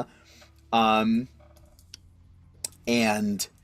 these guys, the center of attention goes off and you just sort of like almost bellow your challenge, and the scarecrows just sort of like turn and register and cower a little bit. And that momentary hesitation is enough for the remainders to be taken care of by these druids. These druidic forces just end them, and they just sort of fall into their component parts. I would like to, as I am, like, after Orion lets out his roar, Gawain would just like to, in his, like, most vicious, feral voice he can, like, muster. His, like, you know, that, like, deep thing that tone of voice you don't know you have until you find it. Mm-hmm. That very guttural, primal. Yeah. He's talking like this. Is just going to say, "Down with the swamp witch," and go, and as he's like taking down scarecrows, trying to officially announce our position on the issue. Okay. The lion is that's the political one. Okay. Not Gawain. Too young. So that leads us into this next round, as you guys have successfully dealt with the scarecrows there. You've shown a moment of goodwill to these creatures who have been bitter enemies toward you thus far. So we're going. Well, we fought once. We're going to jump into this round. You guys are going to try to quickly, just in these first moments, forestall, like, prevent jumping into combat with the druids. Because they see you take these guys out, and they are ready to go. You say down with the swamp witch, but they don't know how much they believe you, as you are decked out and you are dangerous. And they are trying to determine where you fall on the, if you're an ally, if you're an enemy, if you're just a neutral party with a common enemy. We're going to start with Ned. What are you doing to try to lower the temperature and calm the situation with the druids? That's a good question. Give me one moment. And you're saying that in all our adventuring, we never figured out any commonality or any, like, form of parlay or anything that they take as a good sign. Nothing would have jumped out. These guys aren't a faction that people interact with, like, ever. Aside from fighting. And all the enemies in our general vicinity are now defeated, correct? Correct. All of the scarecrows are down. Okay, let's see.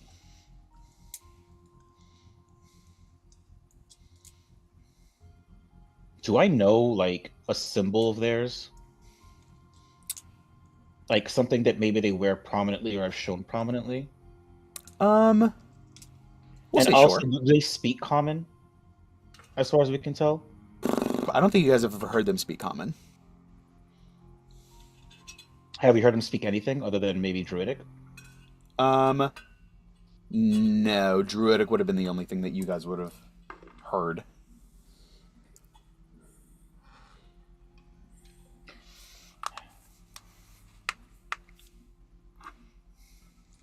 Okay, well, they might understand common, and I would like to...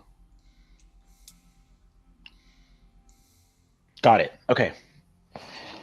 I don't know what check you will do because it's going to be a combination of using shape water and also potentially a persuasion check. I would like to utilize any water in our water skins, and I am going to steal the water from our friends' water skins if I need to in order to amass the amount I need.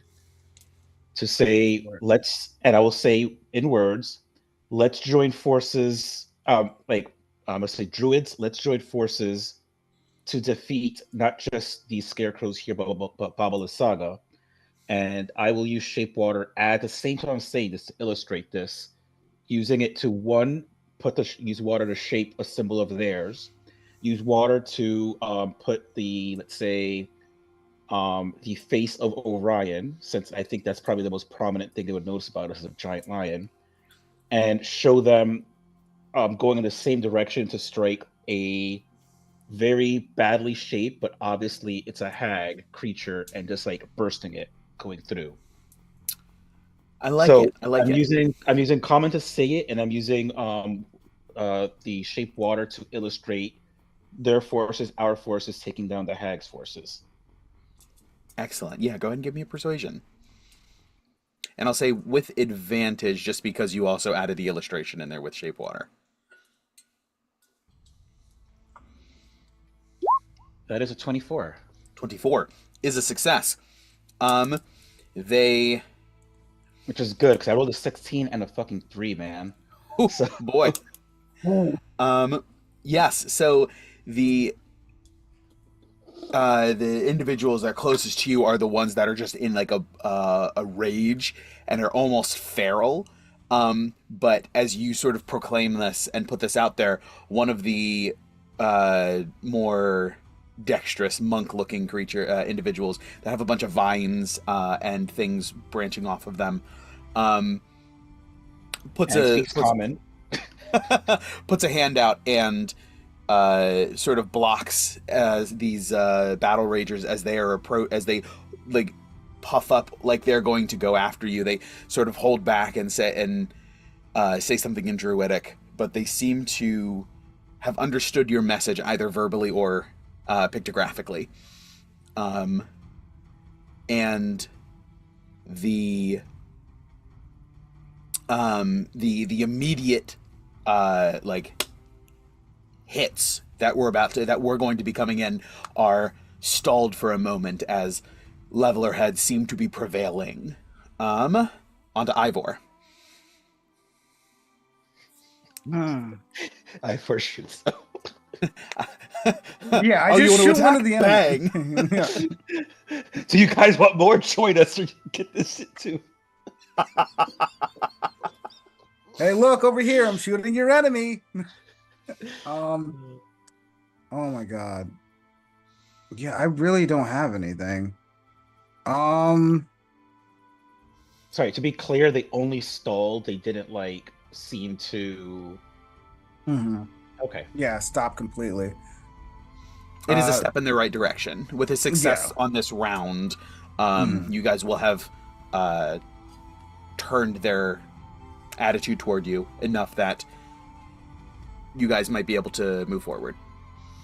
Okay, so does it look like the vines that I grabbed earlier are similar to the druids? Similar, not the same. It doesn't look like it's remnants of one of these druid monks, but it does look like a creature that they might have summoned, one of the blights. Since the vine blights, needle lords, all of those were druidic constructs, effectively. It looks like fallen summons of these druidic creatures are part of your ghillie suit. This is going to be risky. I'm going to say, because I don't know if they know LaRosse. That's the only other language that I think they might have spoken. I'm going to give you this for free. You do not think that they speak LaRosse. LaRosse is Okay. LaRosse has been dead for centuries of what you. You're like finding. No, yeah. You're like finding a dwarf in Khazad-dûm that spoke fucking Klingon. Yeah. Basically. Most likely. Um, can I do? I don't want to take that away from somebody. I'll just do a nature check if I can. So go ahead and describe what you're doing, and I will give you the check to do. So Ivor is grabbing the dead vegetation, not if it's alive. Mm-hmm. If it's alive, I'm leaving it alone. And cloaking myself again and shouting, "Do not worry. We are on your side." And just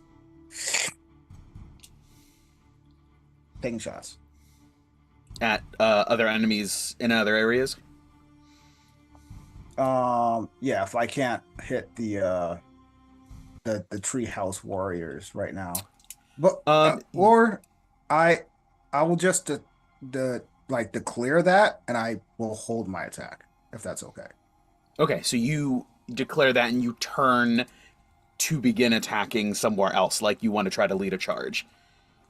Yes, like I want to lead a charge, and I'm declaring to the druids, "We are on your side." I will say, are you trying to convince them that you are an ally, or are you trying to lead them into battle more, do you think?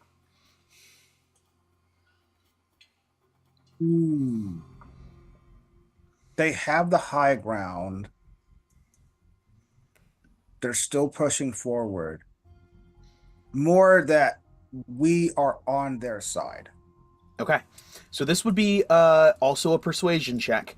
However, because it is the same, because Ned did a persuasion check just before, this will be at disadvantage. Okay.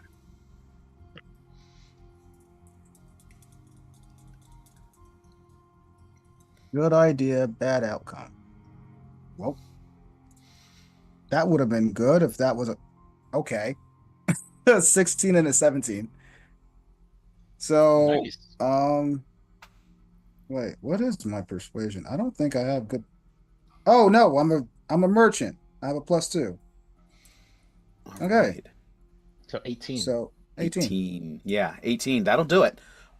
You turn and you try to rally them. They don't sort of cheer like troops would if you were bringing allies into battle, but they at least turn and set their sights. Some of them begin to set their sights on other scarecrows rather than shifting focus from you. Your threat level is decreasing actively. So they follow my scope of my gun to like the scarecrows, and they understand that. Okay. Mm-hmm. Yep. You are effective. You are encouraging them to shift focus, and they are shifting focus. All right. As Ned communicates this with the group, with these druidic forces, and Ivor proclaims this battle cry. Riss, bring us home. Am I still trying to convince the druids to work with us? Is Yes, that what's one happening final. Yes, there's some of them have turned their focus, but some of them are still very wary because they have heard tell of this group of foreigners who laid waste to the vineyards and stole the gem, which has come back to has come back to bite the druids. Of course, of course. No pressure. Fuck. I think the only way I can continue to convince them is to just keep attacking and hopefully decimating the forces around. Like, I'm not. What charisma? No charisma?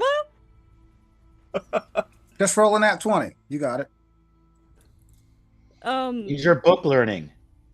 Mm-hmm. You must have book learned something about druids. History check. Something. I don't know. Natural magic is like not something we're studied ever. Like, I mean, they gave it like a cursory glance in school, but they have wholly focused on the arcane. Okay. I'll give it one more Um, push. Riss actually being from here, from this land, has never heard any whispers of anything that'll be helpful to us in this situation. Not helpful, no. Damn you, Steven. Okay, so no history check. Fuck. I'd like to point tide- out the fact that Ivor does have history proficiency, but knows nothing of Barovia. Mhm. It'll come the in handy. tide is definitely turning with these druidic forces. They just need one final demonstration of good faith to seal the deal and disengage. How many, so you say the tides are turning, what enemies are left? There are no enemies. For this Great, of contingent, when I say the tides are, their disposition towards you is becoming more positive. One final show of good faith will seal the deal, and they will turn their sights to other Lysaga forces.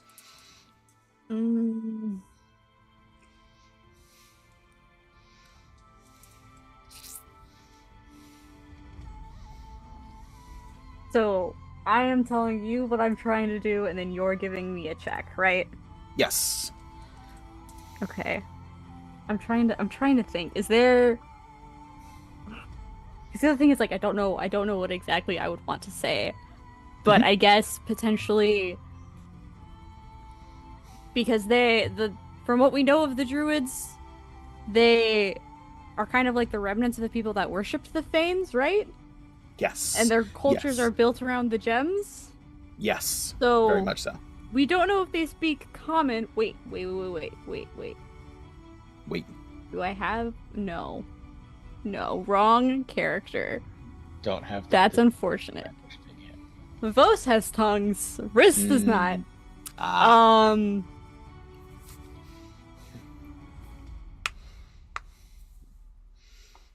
Can I say what I want to say in common and then repeat it in primordial? Yeah, that's fine. Okay. I don't know if the druids would know this, but I would. It's a shot in the dark. If they don't know common. But Riss would attempt to convince them that, like, we're aware of the gems and we're aware of their power, and we want to return that power to the land without Strahd's input. Like, to weaken Strahd, but also to strengthen Barovia, which is something I would assume the druids would want, is the land itself to return to what it was when the Fanes ruled? Question mark. I don't know what word to use there instead. Mm-hmm. And you give this message in common and then in primordial, just in case that it ticks a box that common did not. Go ahead. Can I argue that this is a history check because they're using history in order to inform this sentence? I was actually kind of shooting for religion. That but history too, also whatever. works. I will accept a religion. Yes. Okay. Religion will I'll take. The Tome of Strahd does not give me advantage on religion, right? It's just history. Correct. This would have reached back before Strahd. Oh, okay, cool. Roll good, please. That. Oh wait, fuck! I can remember knowledge from past life. I am finally remembering. Okay, I think that's good enough. A 19 total? 19 will do it. Okay. As you repeat this in common and then primordial, and say that you want to return things to the way that they were, restore the Fanes, and these powerful creatures to their rightful place. One of the older, more grizzled looking monk characters sort of like makes some sort of gesture motion to the rest of the group, and they sort of like stand down, and he turns to address you. Or no, let's make it a she. She turns to address you, and in common says, Do not make me regret this. Go and fight this fight. What do you need? Where are you going? Who is she talking to? Is she talking to me? She's addressing, you were the last one to speak. She's looking at you, but she is addressing the group. Riss throws a glance to the two people who are better at talking than they are. And you said this is primordial? No, common. I'll glance at Gawain to see if he wants to take the lead or if he wants me to take the lead. Sorry, they asked what exactly? Where are you going? What do you need? Our aim is to take down Vasalisa to reclaim the gem and return it to its proper owners. But we need backup. We went in before while you were fighting the scarecrows and we got almost decimated.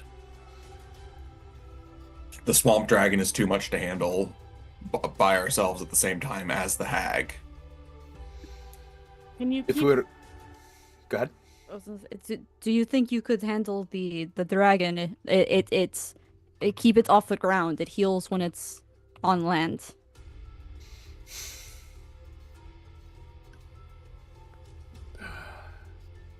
The profane construction.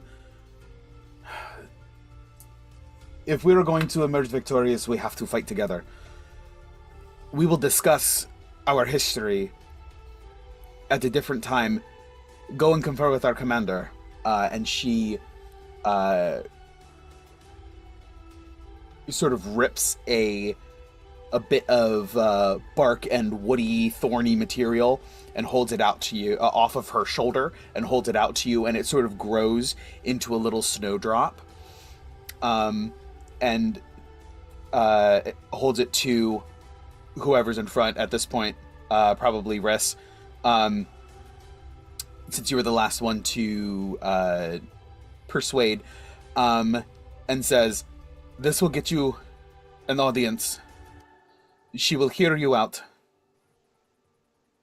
If you are true, she will know, and if you are lying, she will return you to the earth, which gave you birth."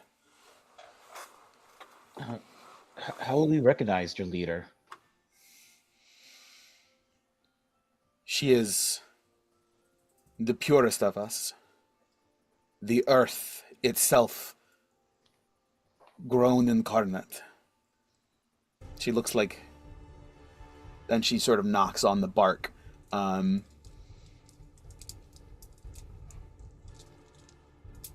Look for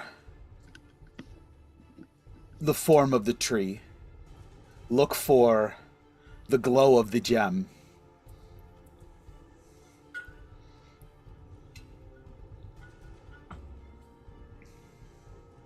Okay. And then I'll respond.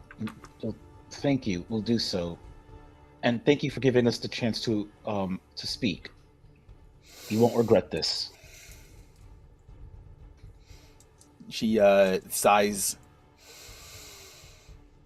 almost like she's questioning her choices, and just gives you a nod. You guys... Point in a direction, sorry? Yes. She would have directed you to continue around here, past the grove that you initially would encounter on your left, up into this stone circle up here. Is there a way to... I mean, I'm assuming along the way there will be fights, right? You will be able to skirt, since you guys succeeded the skill challenge. You guys are able to make it up the hill to whatever point that you guys would like. We can breeze all the way up there, or if you want to stop along the way for various beats, if somebody wants to do something for narrative purposes.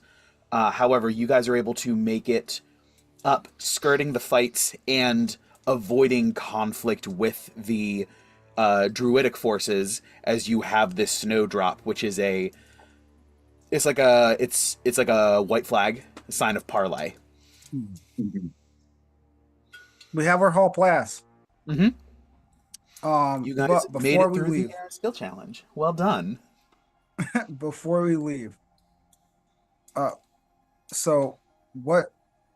It was only 2 languages that they spoke. They spoke common.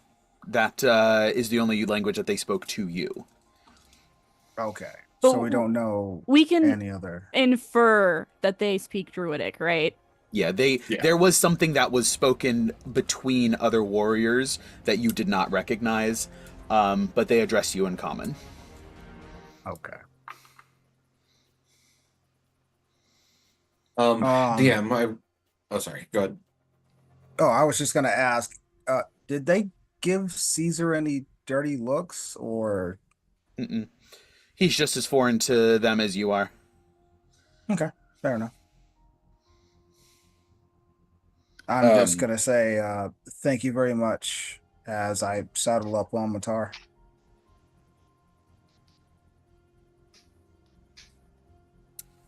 Gawain? DM, as we're going, as we're heading up that way, are there any forces that the druids are, like any scarecrows that the druids are facing as we're heading up? There are battles that you pass by. You can involve yourself in them if you would like to, or you can navigate around them. Entirely up to you. Take some pop shots. Yeah. As you're passing by, you So- absolutely can. I was gonna say if we have our ranged casters and our spell or our sniper, Yeah. I guess Gawain might take his longbow out and take a couple shots at disadvantage because I'm assuming they're going to be farther than 150. Probably, if you guys are trying to maintain a comfortable distance. Yeah, you guys do sort of pepper other contingents of these scarecrows. No, because Firebolt has a 120 distance, doesn't it? Mm-hmm. Yes, that is correct. Okay, so I guess I'll just take normal shots. Yes. So we don't even need to roll, since you guys did succeed. And so as you make your way up this hill, you can feel free to pepper spells and shots and arrows down on the enemy scarecrows as well. Further adding to the provisional goodwill that the druidic forces give you, in addition to the snowdrop that you carry from this division leader that you encountered. Just Hey. as a quick aside, like as we're throwing spells and whatever, Ned is going to just run up to Gawain and say, "Gawain, I have an idea for the house," and then he just whispers something to him, and we can go on from there. Gawain smiles wickedly. Wonderful. This. Wonderful. They're being sneaky. I'm not conspiring. looking at no DM allowed, I promise. But yes. As you guys are headed up, is there anything specific anyone else is doing other than continuing to pick off some of the other scarecrow forces?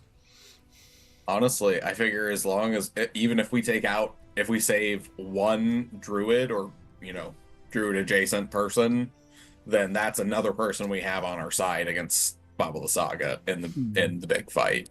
So even one is a victory. Sounds good. You guys approach, and I assume you pass the grove as instructed and head up to the highest point circle, surrounded by the rocks. Yeah, the birds. Oh God. Yes, correct. Just a bunch of Boeing 747s. Yes, so as you guys approach,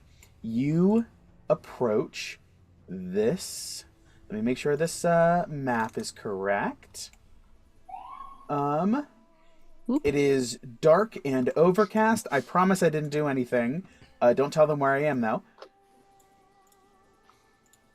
Oh wait, fuck! I don't want to be here. This is where this is where Sarah's character is. Vasalisa.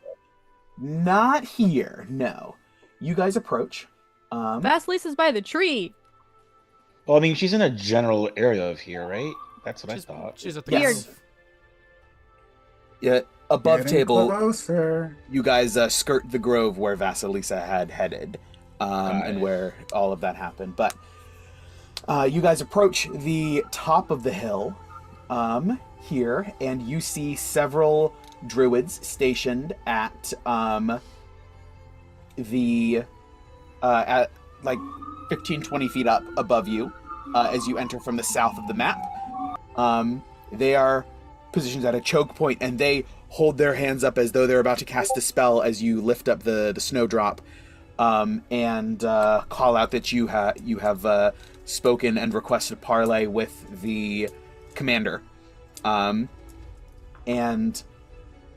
they pause. One looks at the other one and sort of like almost whispers under its breath a little bit, which there's a little bit of motion that you assume is speaking. They have a wooden mask over their face, and you cannot see anything. And after just a moment's hesitation, they both point off to their right, up the hill further in, and you see before you several of these barbarian druidic creatures, individuals, 4 of them surrounding, like a protection detail, a twisted tree creature. It appears to be feminine in form and is fully made of bark, glowing full green eyes, has bits of bark sort of like on vines, almost like it's an exploded version or exploded view of some sort of like melee weapon, and an uncoiled vine looks like it could be used as a whip. She's not currently like armed, but it is immediately within reach. She looks very serious and unhappy at this moment. And on her forehead, the image I'm gonna put in the chat has a green swirl, but instead of that swirl, there is a large golden gem embedded in her head. This is the Garden Matron. Does it look like the gem that summoned the dragon? It does. It is one of these gems. Hey, you beat me to it. No, I didn't. Yes, you did! There's also 2 large wooden spines that look like horns curling off the back of her head. I will also put in... Did we get a name for her from the other person? They refer to her as the commander. Got it. Let me... Let's see. Monk, the druids... Nah, not that one. The druid and the barbarian. Here are images of what the druid, the monk, and the barbarian look like. For the most part, as you have encountered them here in this battle. She acknowledges your approach, and with that, let's go ahead and take a quick break. We'll come back here after a quick bio break. I gotta go to the bathroom. How long? So let's do 15. We'll reconvene here about 40 after, or maybe a minute or 2 later. And we'll see where this goes from here. So those of you who are with us live, stay put. We'll we'll be right back. Thanks for joining us. Yeah, we'll see you here in just a couple of minutes. Woot. Stay tuned.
who's carrying the Risses. Hey, They welcome back, didn't give it everybody. to anybody.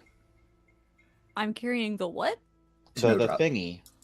Peace lily or whatever That. it is. Whatever Oh. it is. You have the white Right. flower of surrender. Because I am the best person to carry that. Yes. You never gave it to anybody else, so it's yours. Like, I don't know what you want me That's to okay. do about that.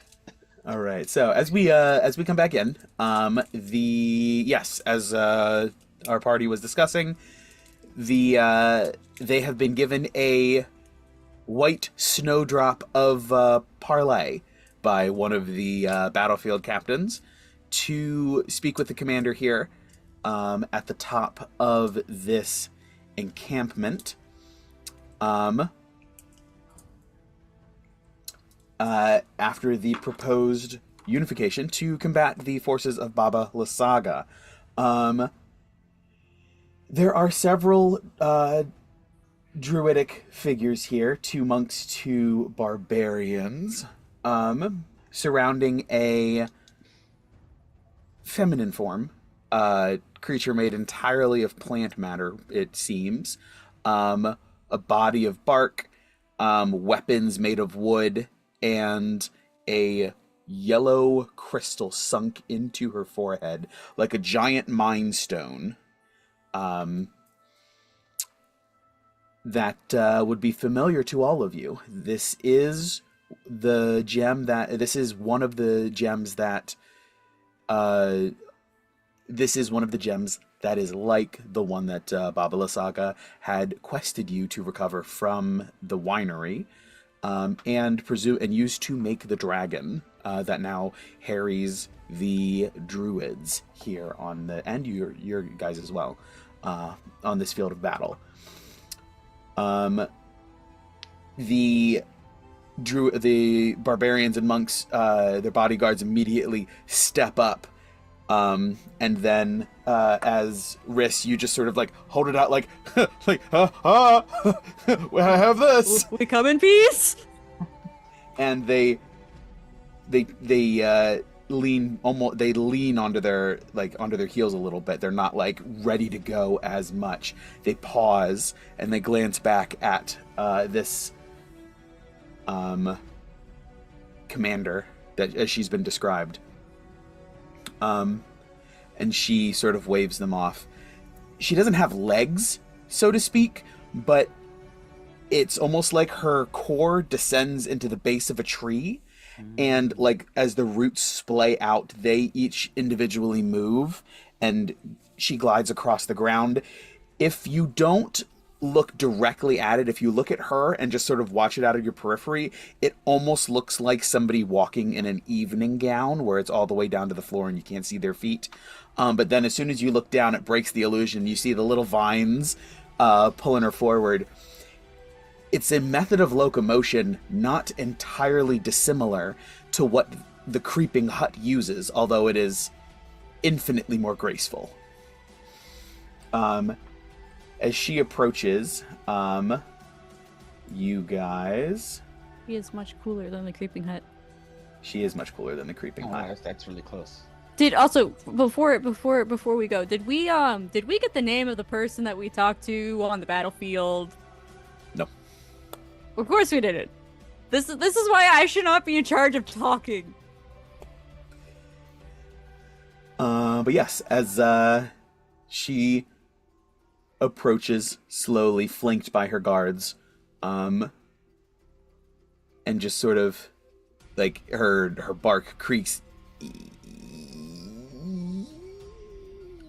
as she sort of tilts her head and looks quizzically at you. Is she just waiting to say something, or she's waiting for us to say something? There's a moment, and it seems like she's waiting for you to take the lead. Hello, Commander. We were just on the battlefield and spoke to one of your constituents who, upon us helping her, gave us this in order to show that we come in peace. And I gesture towards Riss and what they're holding up. Ivor also just holds his hand up gesturing toward. Vanna Whiting it. There's a moment as you behold this creature. It's a combat grandmother willow is the best way I can describe it. What does that mean? It's from Pocahontas. Oh. Yeah. Um, It's it's wild that Pocahontas is not one of the few things that we have in common in our media libraries, but that's okay. I will tell you no. that I got you, Steven. the last time I saw Pocahontas, I was in elementary school. So Fair. I mean, How And do you I'm same. old. forget True. Grandmother Willow though? Like I'm gonna be 36. That was a long ass time ago. How do you forget the Okay. colors of the wind? He's 36. That's like almost no, that is 30 years ago, dude. I don't know what you want me to do about this. That's wild. She reaches out with her hand that has the draping whip tendrils, and they pick themselves up and reach out like Groot reaches out, and all of these other vines and twigs and almost like barky roots reach out and gently sort of twist it around and secure the snowdrop and lift it and pull it back. And she brings it to her face and sniffs it.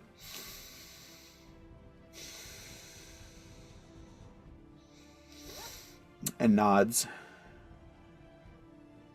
And the snowdrop, it from the tip of the petals down through into the base, it just darkens and shrivels and withers as it is absorbed into the this commander, and she turns and gestures to walk with her, and she begins to sort of like glide across the ground.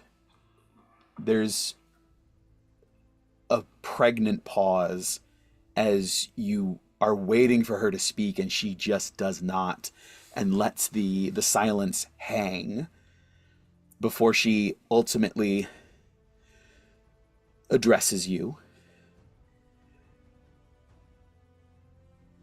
You have come to speak. So speak.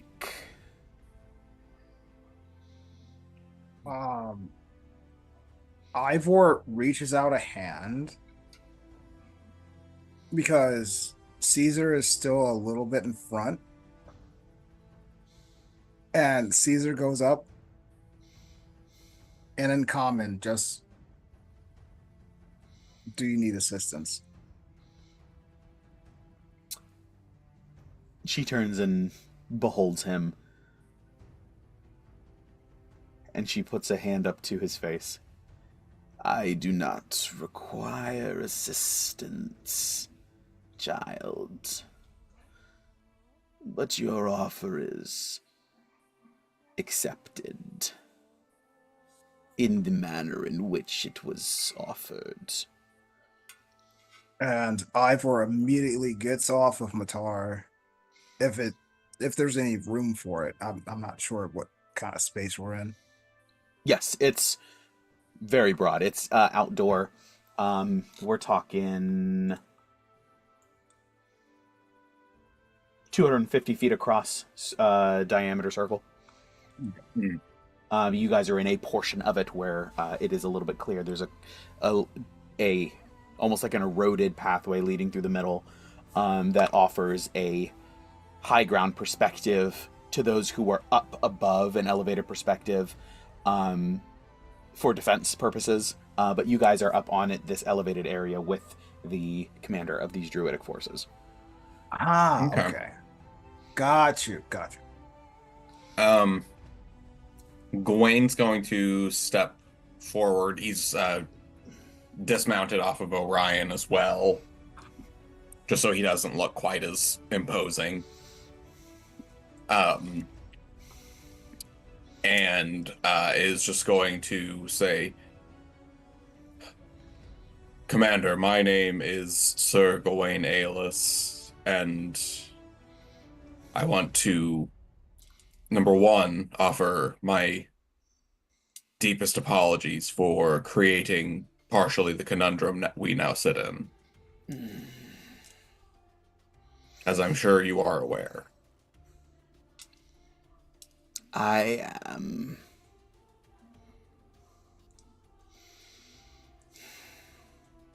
I regret our actions, and I believe I speak for the group saying we would more than likely not do that if we had the choice again. But we find ourselves in a position where we are allied in the fact that we both share a common enemy. Vasalisa plagues not just us, but all of Barovia. She must be put an end to. We would see your gems and the Fanes restored, if that were your wish.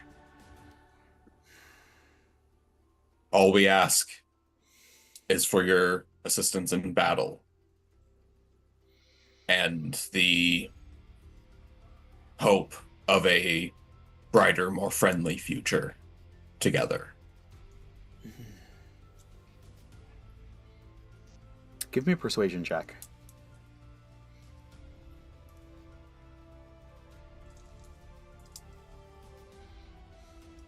That is a 15 for 23. 23.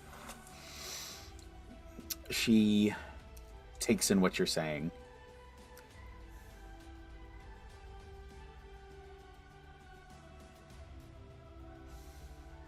Sort of nods and continues to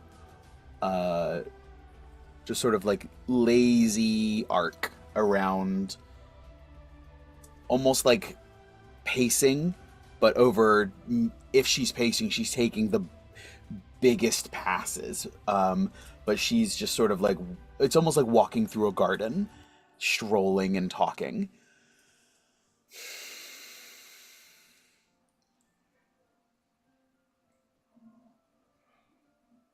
You are right.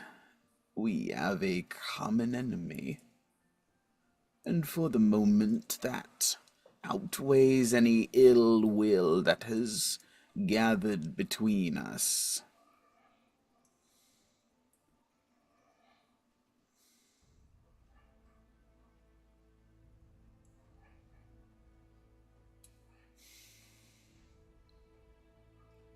I see no reason that we cannot address this threat from a joint perspective.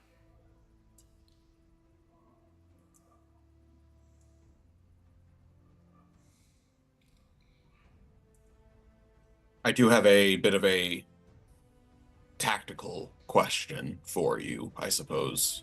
What may we call you? We were simply told you were referred to as the commander. I am the mother of this garden. You may call me mother. My child.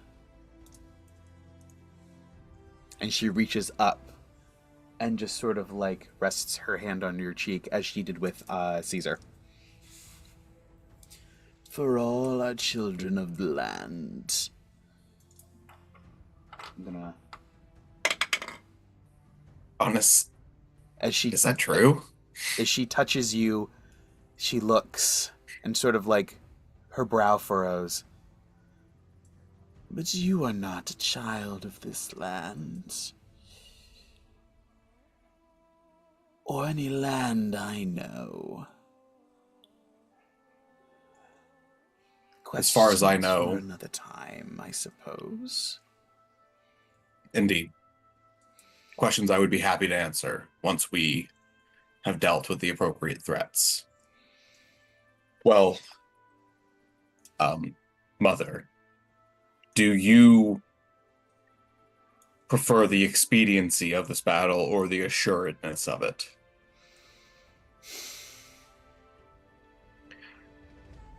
For we are quite depleted in our resources.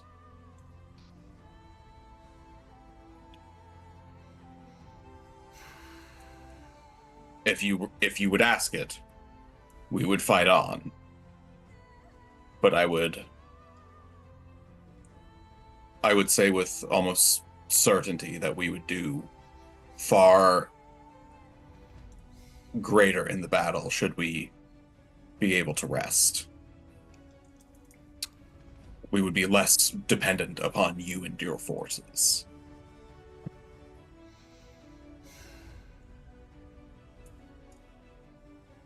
She remains motionless, and for a moment there's a fleeting question of, is she responding? Is she hearing what's going on?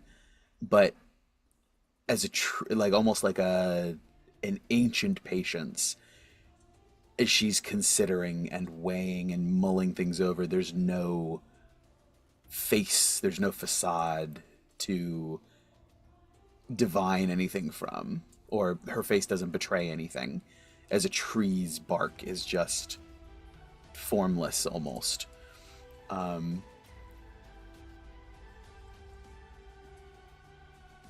I might be able to provide a rejuvenation of sorts. And her bodyguards, they don't say anything, but they look concerned, like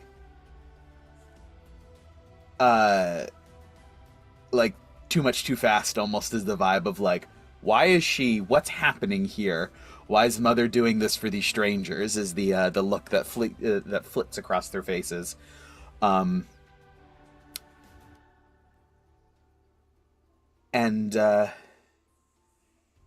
Because we will not last an extended siege. The numbers they bring are simply too great, and will overwhelm even our most seasoned warriors. So let me offer my assistance. And she reaches up to you first, Gawain, and pulls your head, pulls you into a lean down Gawain. ever so slightly. Gawain takes a knee. And she's... Yeah, it's like noonish, right? Yeah, thereabouts. She then sort of, as you kneel, she leans in and rests the gem to your forehead. What do you what would, like, if you were to long rest, what would you regain? You would regain spell slots. You would what else would you regain? Lay on hands.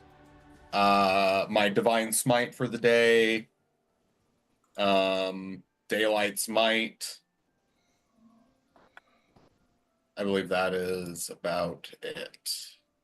Oh, and some of my features that can be used a couple of, X times per day. Okay. Like my violent attraction and like my violent attraction mostly.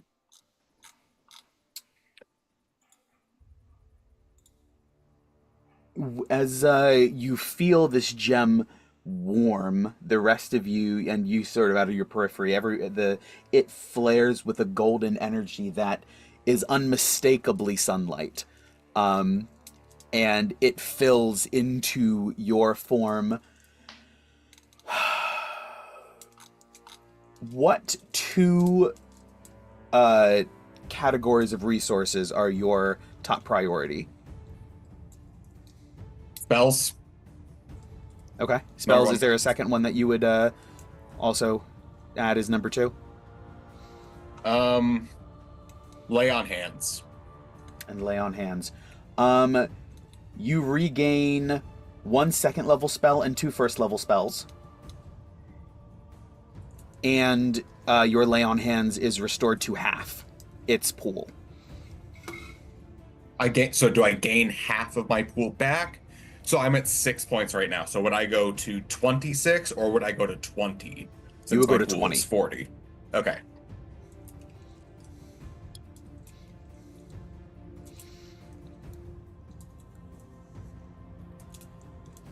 And she will then turn and move on to who would step forward to receive a gift next.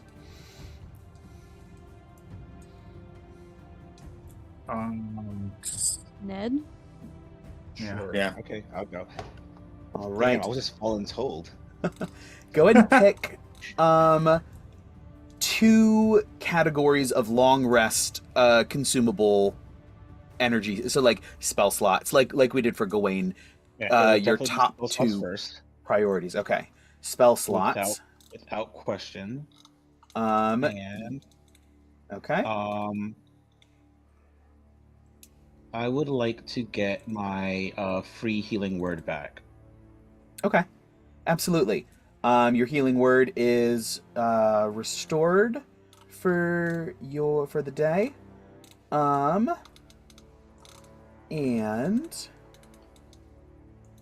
you regain 2 second level spells and 2 first level spells. Sweet. That is actually perfect. Can she do this for everyone, or is it? Yes. Oh, okay. Each one of you guys are going to be getting a portion of your energy restored. Okay, As cool. she I was like, if this is feeds- the thing, we should people that should go first. But she got can't it. get everyone. But Oh yeah, no, we would definitely prioritize wizard and sorcerer first. Mhm. Just to be clear, is it the same like sun effect every single time? Yes. I was just curious if that was specific to Gawain or it's her. No. This is from Mother. The sun energy pours into you and empowers you. We'll move on to Riss. Ivor, go ahead and start thinking about what 2 long rest category of resources you would like to restore. While we figure out what Riss is doing. What resources would you like back? so okay. Can I? I apologize if this is asking too much. Can I just get all of my spell slots back? Because that's really the only long rest resource that I have. I Okay. haven't used anything else really. You haven't used anything else. Okay. Like I have a couple, but it's like I don't. I have a couple features, but I haven't used them. And then it's like I only used 1 knowledge from a past life, so I still have 2 uses of that because we know how good I am at using that. Uh, So it's like I don't. If I can just get I don't have a ton of spell slots used. Mm-mm. It's 1/4, 1 second, and then 2 firsts because I got a lot of my spell slots back from my arcane recovery. Gotcha. She can't restore everything. Okay, I was but gonna say I don't. Yeah, I wasn't sure if using both of them into spell slots would help with that, but you can restore 1 first and 1 fourth. okay. I was gonna say I want the 4th level back if I can have it. But yeah, that's fine. I'm very good with this. Thank you. Yeah, of course. And you said you haven't used any other No, consumable unless features? hit dice, but I don't. It's like, are we gonna short rest again today? I don't. Who can say? I think But no, but I think it's that's going to be long rest or nothing, to be honest. So I was Just say I mean, yes. arcane recovery and hit dice are the only other things I've expendable things that I've used. So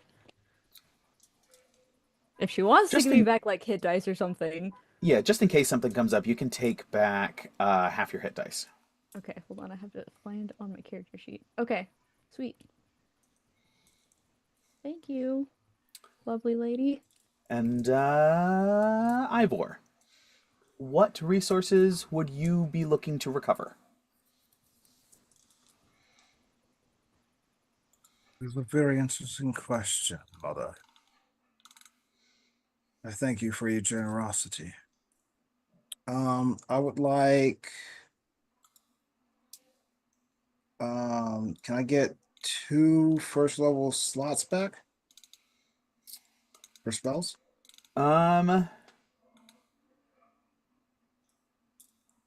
It looks like, well, since you've only used 2, I'll give you 1 back. We'll top you off from 64 to 70. You should get your lucky points back as your other thing. Oh yeah. Yeah. That was Oh, gonna be my other thing. Are you out of luck points? Yeah, because that's a long rest. And you have you used all of them or just 2 of them? I've used 2 of them. Yeah, I don't think you ever used your third. I think you were saving it. I was saving it. Yes, you get a first level spell back. You can regain 1 lucky point. I think a lucky point is better than a skill. I mean, a spell. We will, and then you can top off 64 to 70. Okay. So full health. Okay. BBB. BBB. And he put his heart over his chest and kneel, and then Caesar next to him, he'll like peek over and just go, Caesar, and just like put his head down, and then just like grab his arm, and they'll both bow in unison and back up slowly. Her the green of the vines has faded and it is much more gray, and the glow of the gem and her eyes is much dimmed, as this seems to have been a significant amount of energy that she has poured into you.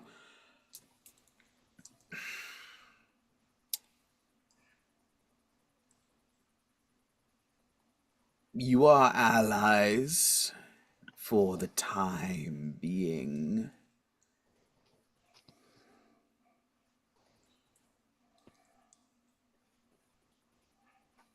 What do you propose we do?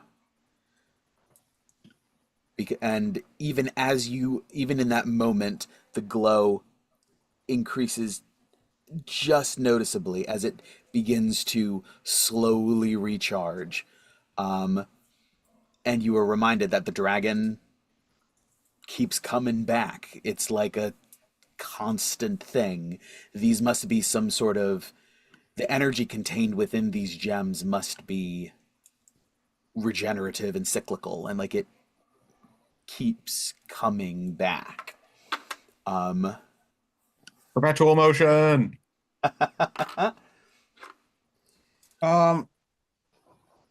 Actually, DM, if you will allow, as she's about to let go of my face, Ivor's face, can I give an Arcana check to see what's going on here, essentially? Sure. Super high DC. Yeah, I was guessing, but I gotta try it.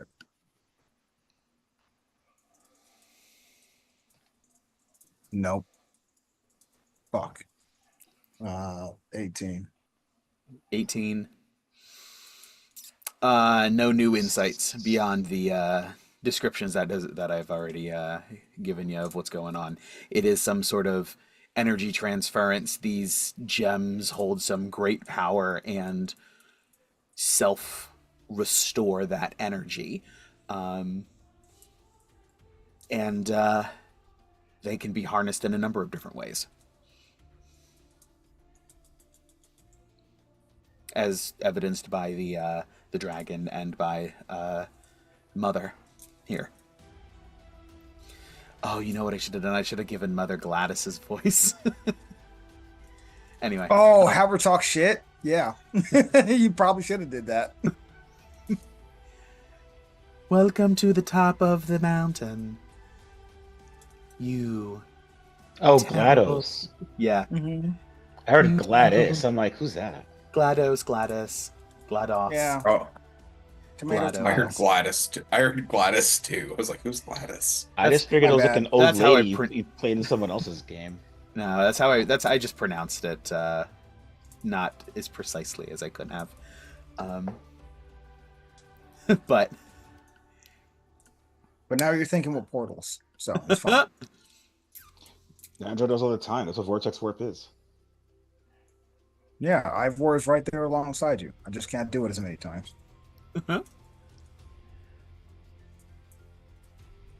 Your zeal and enthusiasm is to be congratulated. But if you wish to simply throw yourself at the dragon and this house again, you will likely find the same degree of success. Well, I think at times like this, it's best to pull our knowledge together and come up with a good, solid plan.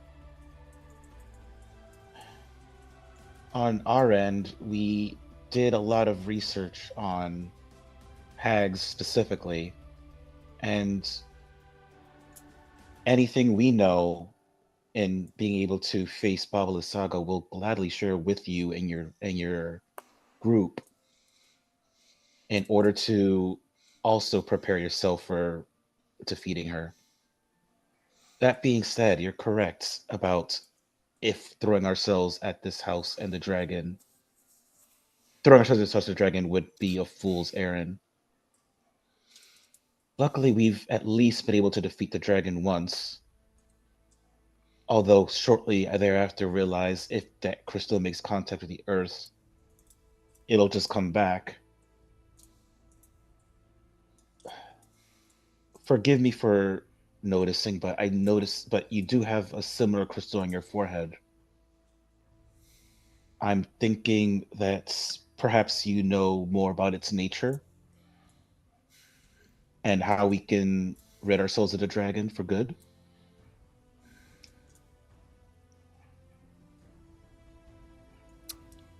You will have to be my claws, for I know of no other power than the one within me that can counter this.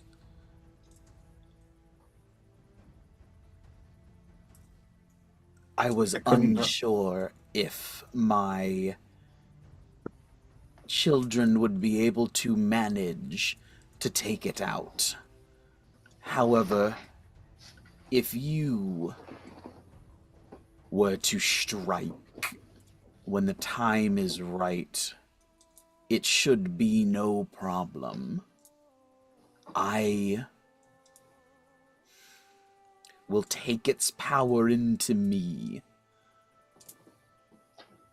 and that will rid us of this abomination once and for all. How would we know when the time is right? I will have my children bind it, and I will block its energy, redirect its flow, and you will discorporate it. Once that is done, we will be rid of this filth.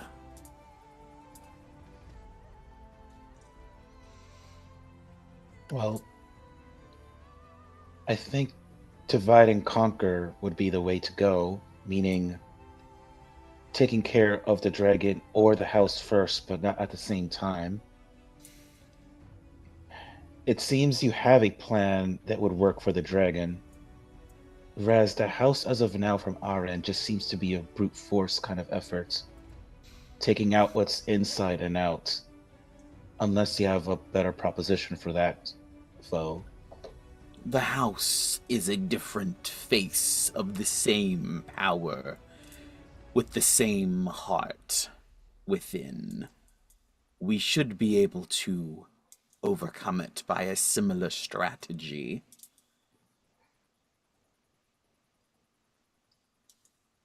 And to be clear, are the house and dragon, how far apart are they? Like, are they on different parts of the battlefield?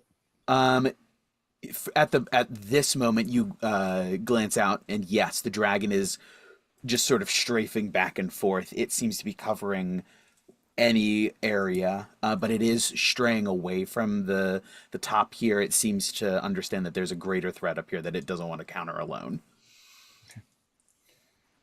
So it would be easy to pull the dragon, to catch the dragon when it is away from the house, to try to deal with it first. That. Yeah, I was going to propose that. So what about this? We'll take the dragon and I'll point in a direction that's not where the house is. So as opposite as we can. If we can take, I suppose you would need to come for this to work, yourself and a group of your strongest fighters. We can get the dragon's attention over there. You could once we have its attention, you can bind it as you say, and we can. And I'll look to Gawain, smite it, and we'll have one enemy down. Now, of course, in order for this to work, we need to make sure the house itself doesn't join into the fight. So this would require a group of your soldiers to hold it off while we complete this task. Does that seem possible? I believe so. My children are loyal and will fight where I command, when I command, how I command. And then one other question. So the spells that we saw being used from the house so far, we know one of them slows. Mm-hmm. One of them tried to charm. Mm-hmm. Someone tried to polymorph. One tried to polymorph? Yeah, someone tried to polymorph Gawain. I think, yes, I don't know that would be character knowledge, though. Oh, Right, that's true. that's yeah. I didn't get polymorphed. I wouldn't know. Yeah. Wasn't that Vasalisa? No. Vasalisa did that at one point and did polymorph him. But yes. Above table, a polymorph spell did fly out of there. Yeah. And then the only counter spell that was thrown was from Vasalisa. It wasn't from anyone in the house. That is correct, I believe. Was there a fireball thrown from the house? Yes. Or was that also Vasalisa? And what other spells? Okay, what other spells do we know is thrown from the house besides the charm, slow, and the fireball? That we're aware of. Magic missile. Okay. Of course, verify that I'm a human. I get it.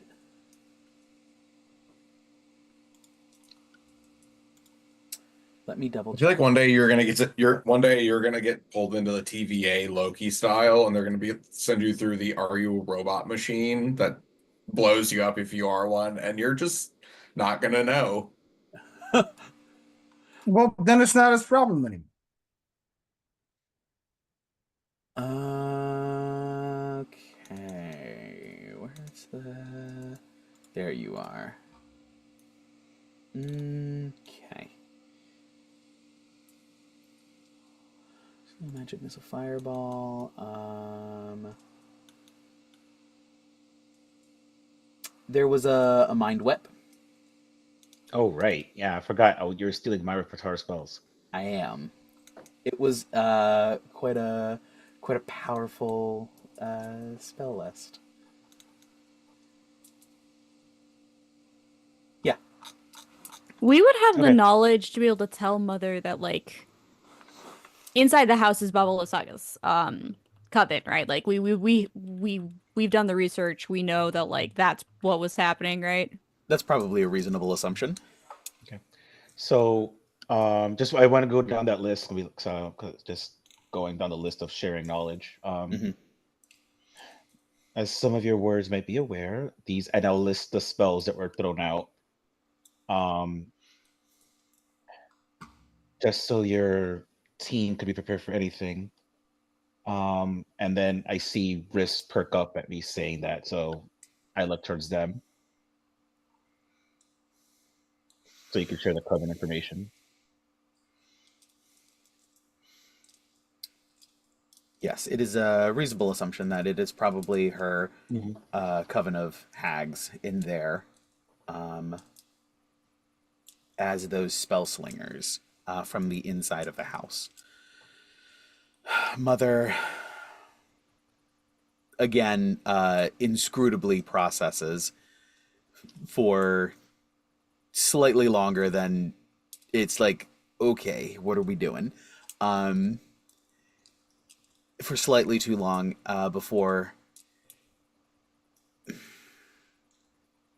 But like I was basically saying that if there's any way she can or her people can provide themselves protection against fire damage, psychic damage, and charm effects, that'd be the best strategy to hold off the house while we deal with the dragon.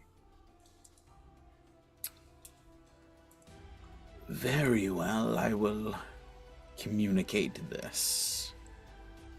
And a ripple of earth and energy just sort of like poof, out from her, not unlike the dragon's powering up, but in reverse. So the same way that the dragon had that reverse shockwave in, she sends out this energy wave, and you see all of the druidic forces that are on the top of the hill here with you. Their eyes flash green for a moment, and you assume as it waves out across the hill, all of their forces' eyes, it flashes green as they are not only given this information, but possibly bolstered slightly.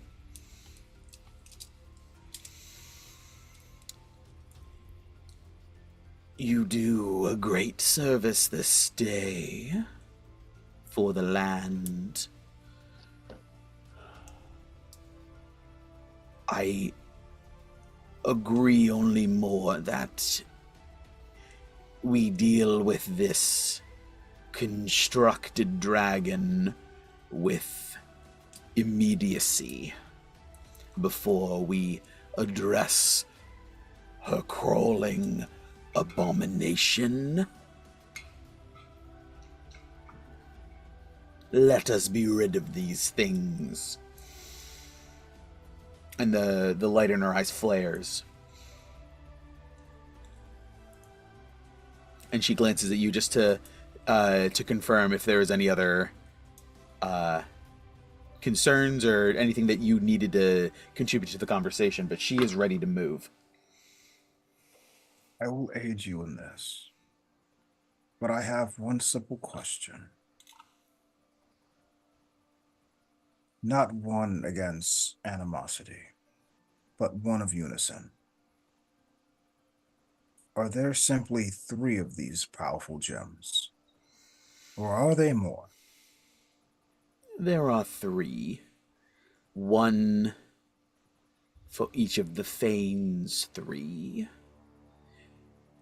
When their power passed, they turned to these crystals, which found themselves doing their own work in various ways, each unique as the sisters themselves, and yet undeniably connected.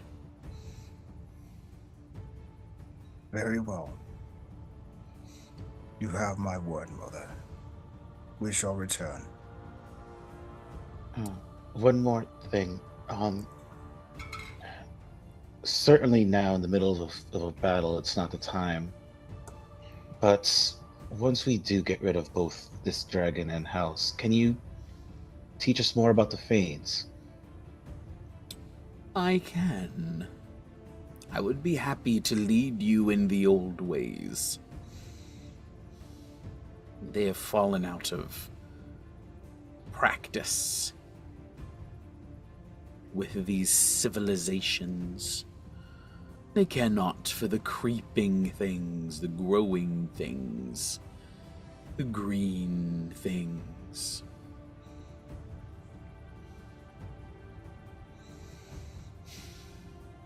let us be off. And you guys turn and head off to wherever you were planning to try to get that dragon. As you guys head that way, Weast, correct, Weastardly. Other druidic forces join you, as they seem to have been informed of the goal and shall aid in whatever way they can. And you guys set up where you're going to handle this. Go ahead. I just realized, how have they been, because I'm assuming Ivor popped another echo once we did short rest. How have they been dealing with two versions of Ivor? The druids are well aware of twins. Yes. Because I'm pretty sure most of the druids look like one another. So they just saw two Ivors and they were just like, eh. I mean, together they aren't batting an eye. That's not outside of the realm of normal for you, what they consider you guys.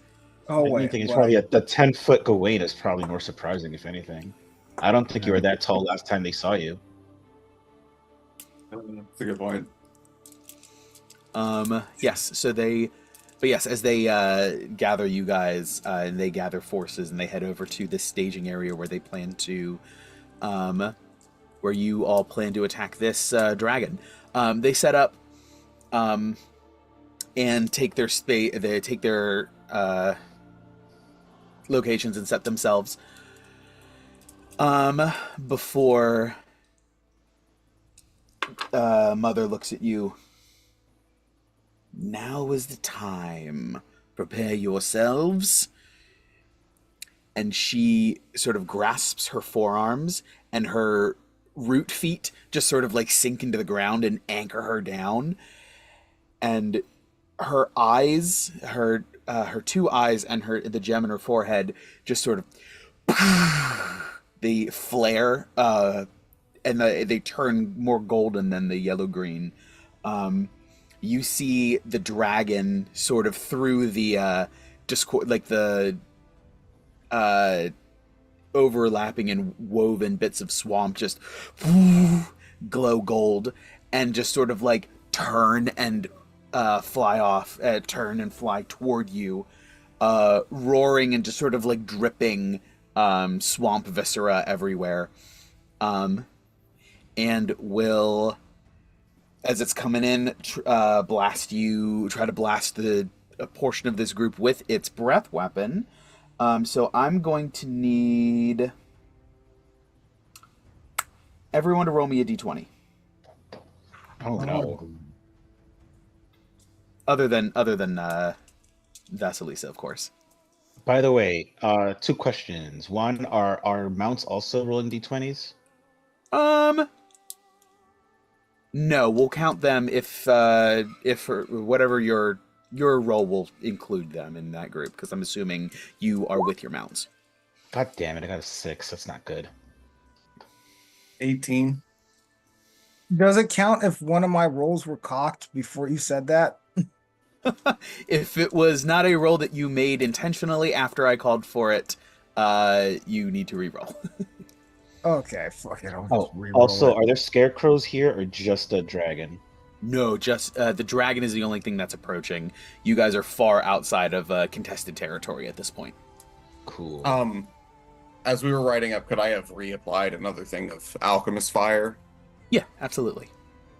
Sweet. I will mark that off. What was that D20 roll, Ivor?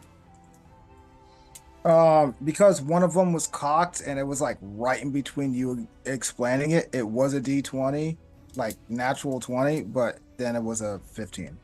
15, Riss? 18. 18. All right. We have Gawain. Would you roll a 15 or an 18? 18. 18. All right. So we got 15, 18, 18. I need Ivor, Riss, and Gawain all give me dex saves, as you guys are in close enough proximity that the breath weapon is going to hit you, along with several other druids. I also need dex saves from the 3 of your mounts.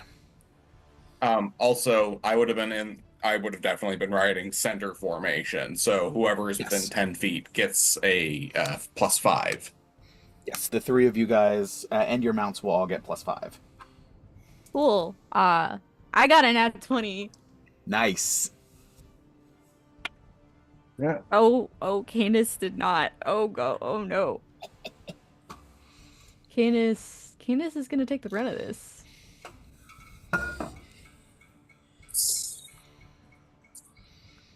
That's a 25 for Gawain. That is a success. Save. Also, does a dragon look fully healed? Yeah, it seems to be back up to full. Don't remember how many. Yeah, because it just reformed. It still says heroic inspiration there for Ivor. Can I use that? Yeah, if you want to use that, you can. I'm so- also gonna use my inspiration because I don't want my wolf to die. Okay, so I know Gawain succeeded. So on a success, that That's so much- is Oh, okay. 21 points of acid damage. Damn. I'm definitely going to. Is it worth the absorb elements? Depends on how many spell slots you have. 2 first, 2 second.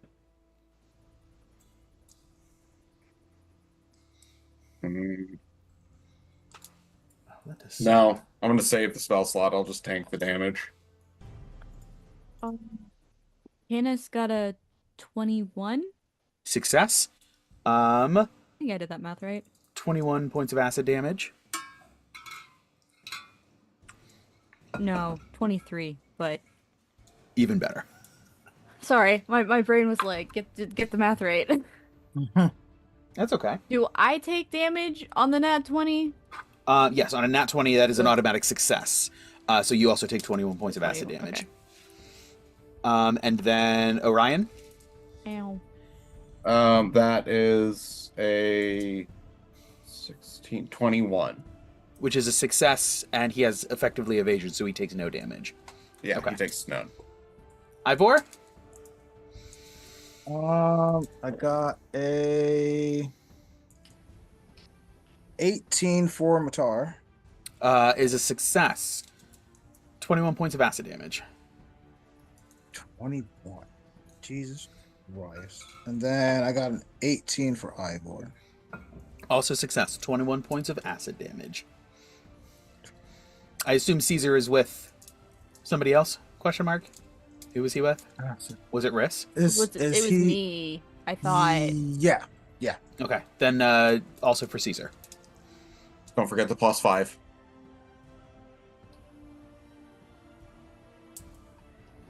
And actually, if we were moving with Caesar, I would be concentrating currently on adjust density. So I will make a concentration check for that. Okay, that's fine. What does that mean? I mean, you don't have to because the other individuals that are traveling with you, the mother and her entities, are not as fast as you are. So you guys would have been slowing down if you were going to keep pace with them. Oh, okay. So that is fine. You don't have to concentrate on that unless you would like to. But yeah, go ahead and give me a dex save for Cesar +5 on top of it. Yeah, I think I would be doing it just at a base level. That's an 18, so I succeed. Okay. Caesar? So it just means that Caesar has a +10 to his speed, so he has a speed of 50 currently. Mm-hmm. Plus 50 and then plus.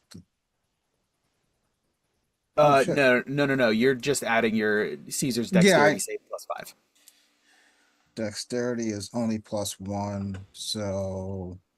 Does But he he have might get. proficiency in the save? Yes, he does. He should, I think. I think it's Dex and Strength for a Steel Defender. Dex and Con. Okay. Okay. Oh, So so then that's +4. Oh, so that's yes, an extra 4? 3. it should be an extra 3. 3. So what's that total bring you to? 19. 19. Success. 21 points of acid damage. 21. 21. All right. So yes, as this dragon swoops in, it blasts a number of the druids with its breath weapon as well. You are not the only ones hit with this attack. Mother is not in that line, however, by design. And those who are injured try to push through if they can. Those who are not reach out and from their forms as it swoops down to strafe over them, just fire out a number of vines that grab it. I am going to, at disadvantage... Actually, is that a thing I can do?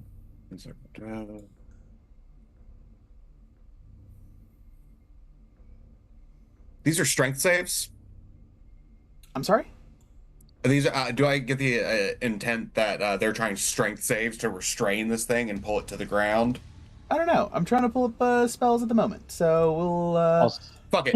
I'm gonna drop it on Cesar, and as we take that damage, if I can, I'm going to adjust.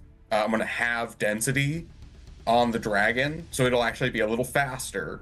However, it has disadvantage on strength checks and saving throws. Okay.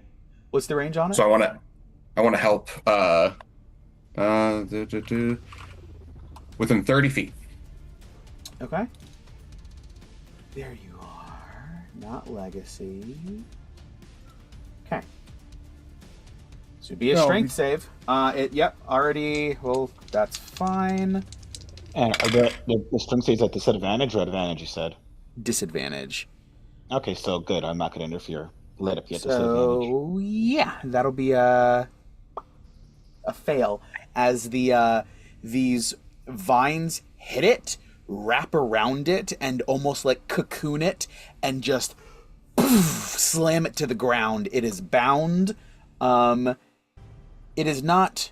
Well, it's effectively hit with the Earthbind spell, and it is on the ground. And it is on the ground. I need everyone to roll initiative. Actually, 11:45. There's no way this doesn't get killed. It is a young black dragon that only has 127 health. So we'll just, for the sake of brevity and time, you guys each individually, you guys can take a minute or two and just describe how you contribute to this, the slaughter of this swamp dragon. We'll start with Gawain. Okay, as they go in for the Earthbind, Gawain bounds forward on Orion, and he is going to jump up, and I'm going to swing, taking out its 2 front legs, so that its wings are effectively useless from the Earthbind, and therefore it doesn't have enough to actually keep itself up. So I go in and I do that with the topple property of my battle axe and knock it prone so that everyone else has advantage on their attack rolls against it. Yeah, absolutely. Dropping it down, it face plants before trying to push itself up with the remaining nubs as it is hemorrhaging swamp water and other plant matter. Ivor. How do you contribute to the disassembly of this swamp creature? Some of a similar way. Caesar is still with wrists and still has his arm charged up, ready for Steel Defender. So you just see the whirring gears glowing blue and then receding back down just preparing for impact and ready to stretch out as Ivor is on Matar as he pets his zebra and gives him the command, steady aim. And for that, for Matar, it means rise up, but don't rear back too much. And he runs up the main and jumps up and just 2 shots. Mm-hmm. Unloading into the dragon. Big like craters, impact craters, just as it hits with an entry and then it explodes with an exit. And then Ned. as he lands, he I'm sorry, just go ahead. tumbles and gets ready. Nice. Ned. I am going to take my staff, activate the Sun Sword, get within range, and use True Strike, but also use the thrown property that the Sun Staff has to launch the sword right at its neck. Excellent. Dealing both Flying its in. own damage plus the True Strike damage. Nice. Yeah, for sure. And hold on, that was something else. I don't think this counts. This probably doesn't count as undead, so it doesn't get that extra thing. But yeah, Correct. Yep. Excellent. Just going in, slicing it, and it now having these bullet craters in addition to no forelimbs, and it drawn across the neck as it just it's just melting in front of you, Riss, as the dragon is just falling apart, unable to keep its form. The you know what's coming, and you need to end it. I think they just kind of like wind up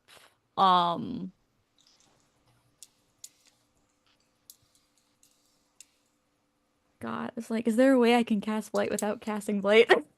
Yeah, just for flavor, we'll say. Yeah, I that, basically would you- just like do like pull up the same necrotic energy, and like as they get close enough, just kind of shoot it in, aiming specifically for where they saw the gem come out of the Mhm. dragon before, and just like let that like from the heart of it, just like the corruption and necrotic just eat the dragon like out from like the heart. as it's falling apart from the core of its chest, that wave of energy floods across the ground into the toward the dragon, I should say. Mother, her eyes and gem flare again, and it's almost like it glitches out, and and it's as though she commandeered that energy and redirects it to herself, and it vroom, vroom, vroom, vroom, vroom, vroom, and just absorbs into her rather than into this dragon as it continues to just fall apart and eventually just slaws away, revealing the gem, which one of the druidic figures will retrieve and take it over to Mother. She